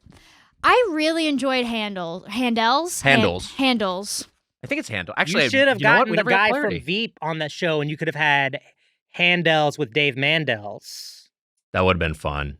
I think it's more fun to have you, though. Yeah. I would rather be Dave Mandel, the guy who worked on Seinfeld and has a lot of money. My shows were on streaming. I didn't get residuals. I got the 4-scoop sampler. Yeah. Was really impressed with every flavor. The mint chocolate chip had that thing that you were just talking about, Mitch, where there was some sort of aspartame-ness to it, but it was very slight and it didn't ruin it for me. Green tea, one of the better green tea ice creams I've ever had. Wow. Yeah. Wow. So Yusong would be in hog heaven. Yeah, he would. Rest in power. So, Rest in power, Yusong. The ghost of Yusong. That if I dude were to give died? it a rating, I would probably give it 5 stars. 5 stars? Five Yeah. stars. Five stars. 5 stars. Fuck, I keep doing this. I She's like worked how on our podcast for years. you still don't know the show. It's great. Amelia, I'm going to need you to take your things and also return the cat to me.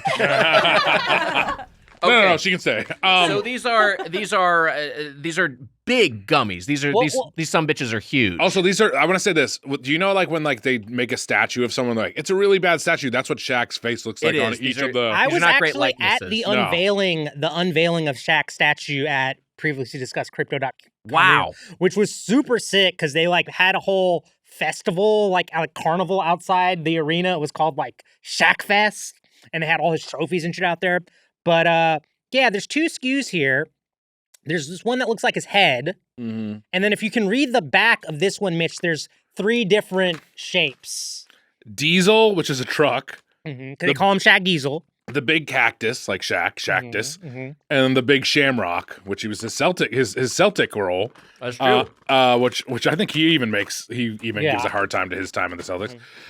This is very funny, Brennan. Here's my thing with the main gummies. The consistency is almost like Swedish fish instead of a gummy. They are. One is like, the heads are like Swedish fish, and then the other ones are kind of a SPK, Sour Patch Kid. It's almost. I wonder if, like, to get to this size and form factor, if they have to alter the texture a little bit to keep them hold together. I have no idea. I don't think that's true. You more can get gelatin or something. I don't know. No, you can have big gummies. The head shape is closer to a Swedish fish than. Oh God, this is an old sugar day so far. I'm gonna feel fucking like shit. I will say, really is. I mean, a couple of things. One, Shaq does have fun with branding. I mean, he had his like Shaq tees for a while. Yeah, Shaq's Big Chicken, which we Shaq's reviewed. Big Chicken. Papa John's partnership, obviously. Yeah, he's the president of Papa John's. I actually like the Shaq-a-roni pizza. It's just kind of like a loaded pepperoni pizza, but it's like a good price, fun scale. These are solid. This one just tastes like a regular Swedish Fish, and I would say the Sour Patch Kid one, I like this berry, and it has a pretty good sour, like not too much, not too little. My fucking teeth. I just got them cleaned. This is I bad have for my your teeth. headphones on, and I can hear the like smacking. What's up with sour? Is this just microplastics? Yeah, I don't know. I don't feel like any of this is good to I put in read your a body. thing, if you Gemma, remember- you definitely do not want this. Absolutely cannot have that. There's no situation in which you'll enjoy this. I disagree with you. I don't think these are good. I didn't say. I said they're fine. Oh, fuck. They're sour as fuck. They're really sour, which I like. Also, I'm struggling for both of them. I'm kind of struggling to get through one. I know we had ice cream earlier, but I've tried one of each one. That's my The big- issue. you know what? I think they're too big. I understand the Shaq XL gummies branding. Obviously, Shaq is a Yeah. large man. maybe it's just not for us. I think this is a thing. I don't know. I don't know if the large gummies have a place. I need a sour candy the size of a small child, not of a 7-foot basketball Right. player. Mm-hmm. And look, I'm on the record. I'm a gummy skeptic. I say gummy ain't yummy. I'm still coming into these with an open mind. I'm a gummy. I love gummy. You love gummy. I'm a gummy dabbler. I dabble with gummy. These are. Gemini. Why does Jemmy want these so bad? She wants the Shaq I mean, I gummies don't more than think- she's wanted anything on I the would- show I don't ever. think The I would sour buy- ones that she got excited for? I I'm gonna think so. sniff one. Besides, They like, maybe look like dog treats or something. if I had Smells like like shit. some kind of party for like of a basketball event, like maybe I'd Sure. get some Shaq gummies and throw them out. But otherwise, I'm not really going back. I don't really. You know, what problem I have Mm-hmm. is that I have insomnia and anxiety and other things that I manage with gummy medication. Okay. So I take like a gummy, like basically like a sour gummy candy every night before bed. So it's like I'm already eating that one gummy. I'm not really trying to like eat gummies on my free time. Yeah. No, I got I'm some with you. insomnia issues. I'm using my CPAP again, Wags. And I watched, but you know what? I got trapped last night. That chunk pap? The chunk pap.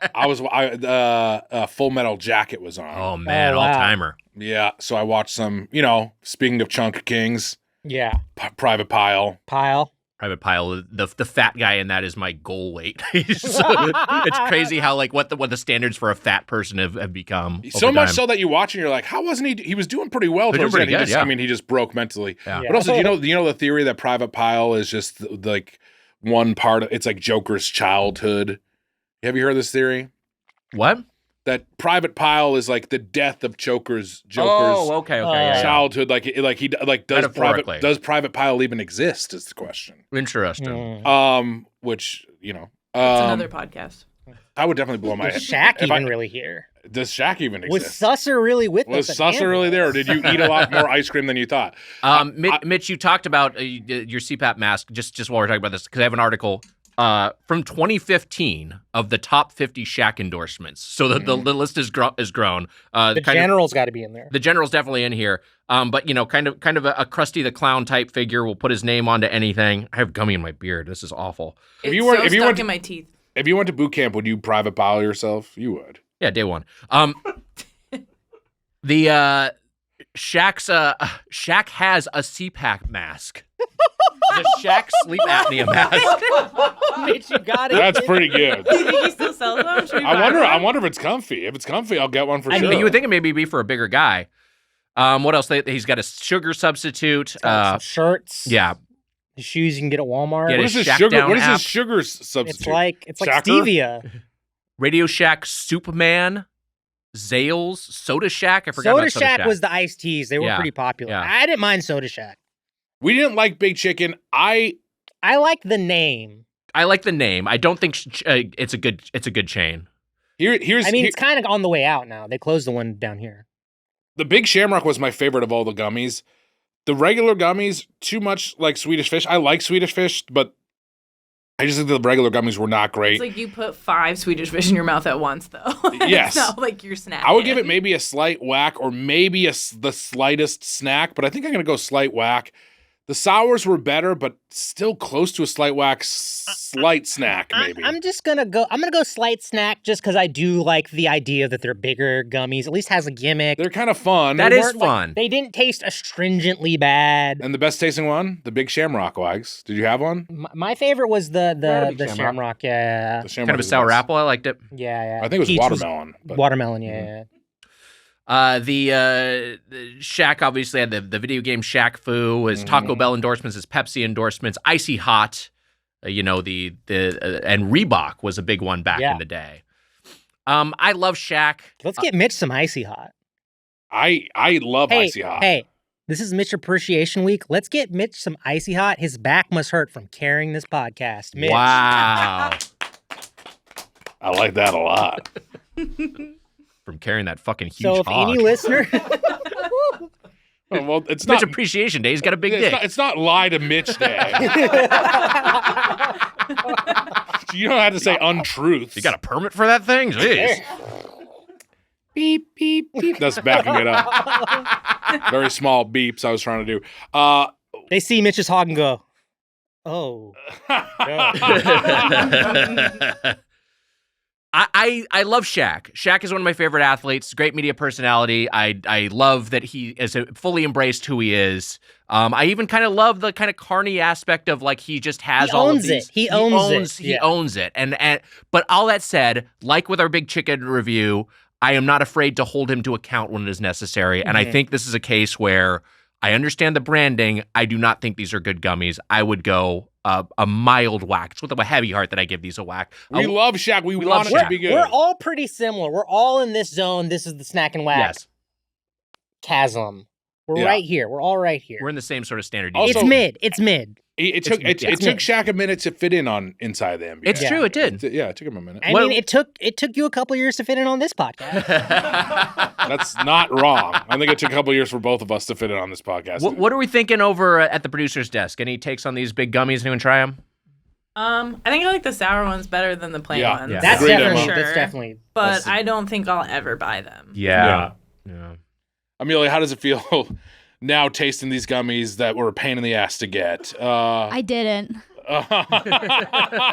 Do you not like gummy? Not really. Well, I'm somewhere in between gummy ain't yummy and I dabble. Yeah, sure. I just didn't feel like eating this after eating ice cream. That's also the ice cream is on top of it, but still, it's been a couple. The ice cream was like hours. good sugar that was like felt like worth it. This feels not worth the calories. You know what I mean? Yeah, I don't love this lingering taste in my mouth. Yeah, Amelia, you don't like my soda. Water for my Stanley. Correct. Amelia doesn't like soda, which was honestly Not our relationship suffered. Coke. Our relationship suffered because how can you not like an ice cold Coke? Ice cold Coke? Not really. McDonald's Sprite?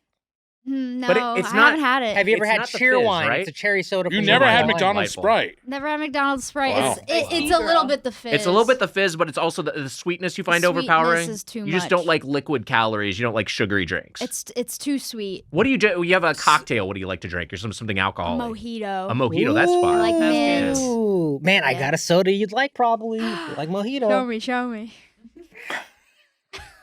What is it? It's like a Dr. Pepper, not Dr. Pepper lime. I think it's like a Dr. Pepper with lime twist. Wow. Oh, interesting. Okay. It's like with the vanilla lime twist or something. I'm a little disappointed about it. We never got into this. Actually, we'll talk about it on the live. I still feel like I have fucking gummy. You're right fine. here. Just like a restaurant about your feedback, let's open the feedback.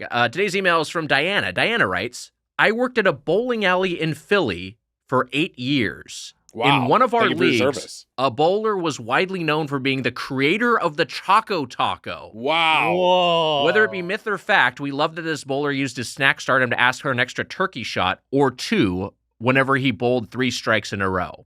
My question is, if you could go down in history as being the famed creator of any food, what food would that be? Second question, who amongst the dough crew do you think is the best bowler? Now, this I think we have an answer to because, Casey, you're a bit of a lanesman. Is that correct? I don't know what you're talking Are you in a league? You roll league?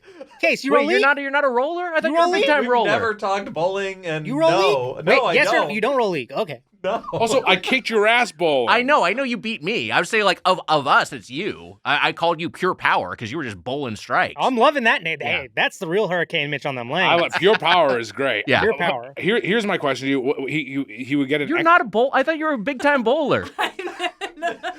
No. It's the I think I've been Western telling wear. people Casey's a great bowler. Wait, Where here's you were that just from? guessing I bowled, but no, I don't. What about me, who you bowled with? And I know, kicked but your ass. but I feel like we had like yes, but you like I've me were never just kind of gone like I haven't bowled in a bowling. while. You kind of Wait, stepped I up there. thought you were nuts, and then I just had like a flash memory of Casey talking about getting his own bowling ball, but it must have been someone else. Yeah, Wait, what was you that? don't Why own do your we own share this You memory? don't do league It at was Dual in the City Bowling in studio. It was Glendale? in the studio. No. You're not Was it Alan when we did Bolero? No, it wasn't Alan. You at I round hear one? Casey's a good bowler. He's just lying. Wow, why I kind of think you might have figured it out. I might have maybe. Alan just he fucking It might have just been he likes Alan. to do that. He likes to just say shit. My question to you is an extra shot when you get a turkey, which when you get a turkey, Yeah. that's fun That's to not do like that. a shot of wild turkey, the bourbon. No, I believe it's like get to hey, roll another you get to one. roll Yeah. another one Another if you one, mess it up. But I think that doesn't Wait, that. so is he like being like, guys, you mind if I run it back? Yeah, that's. Yeah, I think it's got to be it. you get an extra After shot 3 or two. strikes, is it like he's so on fire he That's- doesn't want to stop? Because isn't That's how I a took it. turkey 3 strikes? It's 3 in a row. Yeah. And So maybe he's he's just saying- like, I want to throw another one because Yeah. it feels so good. I think what it is I think actually what I'm reading between the line. I think he is saying that he. Wait, hold on. What is that? What the fuck does this mean? I can't parse this. Let me read this. Thing. Diana! We love that this bowler used his snack stardom to ask for an extra turkey shot or 2 whenever he bowled 3 strikes in a row. 3 strikes is a turkey. 3 strikes already is a turkey. So I thought he was going to get he was getting a mulligan. He was getting another attempt at I getting think a turkey. that's what it means. Okay. Or That's how I he's interpreted or it. he's just like showing off like real hard. Yeah. Yeah. It is fun to make the turkey noise when you get a turkey. That's I all mean, I know. Choco Taco was a great idea. Choco Choco is a great idea. But also being the creator of the Big Mac. Well, this is the whole Damn, thing. bro wants to be the founder over here. I mean, the founder did not create the Big Mac. That's just so true. you know, he didn't create McDonald's either. Yeah. The Big Mac or Cool Ranch Doritos. Oh man, You know, I Coca-Cola. don't think I ever told you that my Coca-Cola's pretty good. my alpha brother Nate went to college with his friend, his mom. My brother's college friend's mom was a marketing person at Frito-Lay who came up with Cool Ranch. The phrase, Wow. not the flavor, but the phrase. When's Still. her movie? I know. I guess Flamin' Hot. If Flamin' Hot lit up, there's be a movie about that lady. Cool Ranch. That's Pretty cool, still right? Pretty Cool fucking Ranch cool. is pretty sick. Yeah. I think my answer is Coke, the best beverage. What about that becomes a? What if that becomes a monkey's paw and you say that and then you're a chemist in the 1800s Oh man, working at a pharmacy? am I as smart as the? Well, I wonder. There's a lot of things that go into this, but there'd be no air conditioning, so I'm done. I wouldn't time That's travel. the reason. Honestly, If I time traveled back to before AC, I would stay in the DeLorean where there was AC. I wouldn't. No AC would suck. AC's pretty recent, bro. I know. So I'm. Old West, it was because they didn't have refrigeration either, so it was like there was Yeah, no that AC, so sucks. it's hot as shit. And they were drinking like all room temp period beer. Stuff, it's like, oh, it just smelled bad. It smelled so Smelled bad. like shit. I don't want to go back in time. Yeah, it's Doc horrible. Brown's a fucking idiot. Okay, so the question was, Great fried chicken though. He does have a good fried chicken. if you go down in history as being the famed creator of any food, what food would that be? Now, look, I have created a food, the Nick Weiger. It's a perfected Arnold Oh, Palmer. God. But if it's going to be something Those else, are also. I just want not to be. Yeah. Those are beverages. You know what I mean? That's true, that's you know true. What I mean, I just want to. so we have to go to food. Yeah. Coke would be my answer because I'm just like yeah. the best beverage to me is Coke. here's the thing I was going to say. I like a thing like a Caesar salad, like not like the star, not like a thing everyone thinks about, but everyone's like, oh yeah, I That's like a Caesar good. salad. And if you were the guy who made the Caesar salad, who was, I believe, a guy named Caesar, like It was that's in kind of Mexico was Yeah. great. yeah, that's like kind of a Eva. fun. That's why we got to go to Mexico. fun signature. Oh, yeah. So I'm trying to think of something on This that. guy's trying to tier. steal that, but that's fine. What are you talking about? You're trying to steal it from the guy in Mexico. I know, Yeah, I white didn't- guy trying to Hold steal on. the idea from a Mexican. This is not cultural Tisk, tisk, appropriation. tisk, I tisk, was tisk. using it as an example of the kind of food that I would be looking okay. at. All right, well, guess Okay, what? go. I'll tell you some fun cultural appropriation. Yeah? I'm stealing pizza from the Italians. Eat shit, Italians. It's mine now. Mamma mia. That's right. I got pizza. That's what I would take. Pizza's Come on. good. Pizza's Wow, good. Pizza is a good What one. if you were like the first person who ever fried chicken? That's That's good, really but good. That's so sober. It's like that happened across like so I many. know. Right, it's hard right. To be Here's a famous specific for it. one that would just be fun. What if I invented waffle fries? I love that. That's what I'm talking about. I like that it's something that existed, and I was like, how do we make this better? Yeah. Those are waffle cool fries ideas. are fun. Sandwich, that's Choco Taco. It's like ice cream was good, but it's like, how do we make this more fun and interesting? Yeah, that's a blast. Papa Here's We're giving my it back to the boys. Papa Mia, we say from here on out. here's a Papa Mia. We're giving it back to the. We're taking it back for the boys. Papa Mia instead of Mama Mia is what we say now. Oh, for the fellas. Yeah, we're doing it for the fellas now. Go ahead, Wags. Men's rights, Papa Mia. No, not men's rights. Wait, I thought that's why you want to take them on now. We're black-pilled. Papa Mia. I have an answer, and my answer is along the lines of waffle fries, something that I just think is fun, and something it's fun to be like, hey, you're the guy who made that? The bread bowl. Soup Bread in a bowl's bread good. bowl. How fun is a bread bowl? You know what? Another one. I wouldn't pick this, but just throw.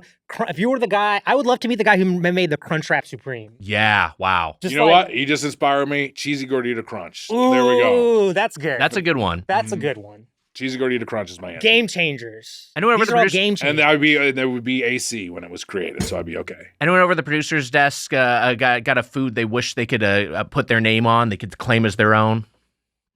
I mean, I just learned recently that chicken tenders originated in Manchester, New Hampshire. Not far from where I'm from. So maybe instead of fried chicken, I'll take chicken tenders. Yeah, taking tendies is good because that's like a specific. I like that. Amelia, would you choose Shaq gummies? I was actually going to say Shaq gummies. What if they were Shaq's head? What'd she say? That's in the movie. The hard cut to a guy in a suit. What'd she say? She's white? Oh, she's white. Dang, that's a real good idea for gummies. She's white. She's white?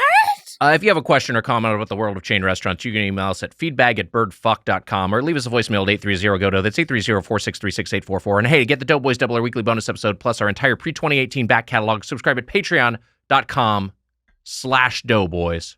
Our producer is Emma Erdbrink. Our associate producer is Amelia Marino. Our engineer is Casey Donahue. Our video editor is Mike Dorfman. Our guest, Aniz Adam Ansari. Thanks so much for joining us. What a hoot. Thanks, how fun guys. this was this. Thanks, guys. Happy Handel's to get scoops. Great spot. Yeah. Good spot. Happy to get scoops with the guys. It's going to go wild this summer. It's going to be out of be control. popping off this summer. You heard it here first. Aniz, later in 2025, Good Fortune is releasing. Yes, our feature film, Good Fortune, is coming out next October. Please go see it. This October. It's October October 2025. Oh, yes. Oh, yeah. Your jump. Yeah. This year, mark it on your calendars. 10, 17, 25. Wow. Good Fortune in theaters. It's an epic comedy. It's got Seth Rogen. It's got Keanu Reeves. Wow.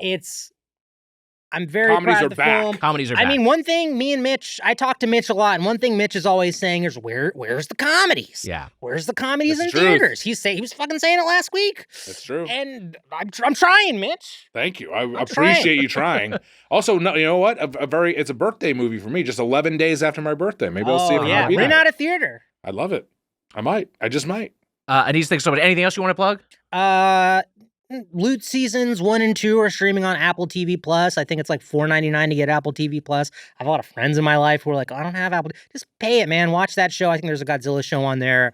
Season 3 is on the way. Thank you. There you go. And also, I'm just going to plug the Reddit. The Reddit is good now. That about does it for the show. You know what? I want to see a Mitch appreciation thread on the Reddit. There should be a Mitch Give him his Appreciation flowers. Day Let's give thread Mitch his on the flowers. Reddit. Purely wholesome, purely positive. That thread is going to become a nightmare. They're gonna fight with each other like never before. And then, honestly, go to Handles, get a scoop, and tell him Mitch sent you. There you go. I like that. And hey, there's only one more thing we can say, Wags. Oh, Dough. See ya. Hey, buddy, want Doughboys merch? We're talking hats, shirts, sweatshirts, patches, glasses, all sorts of stuff.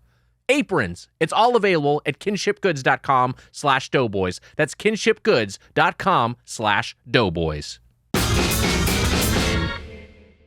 Sources for the intro are in the episode description. That was a Headgum podcast.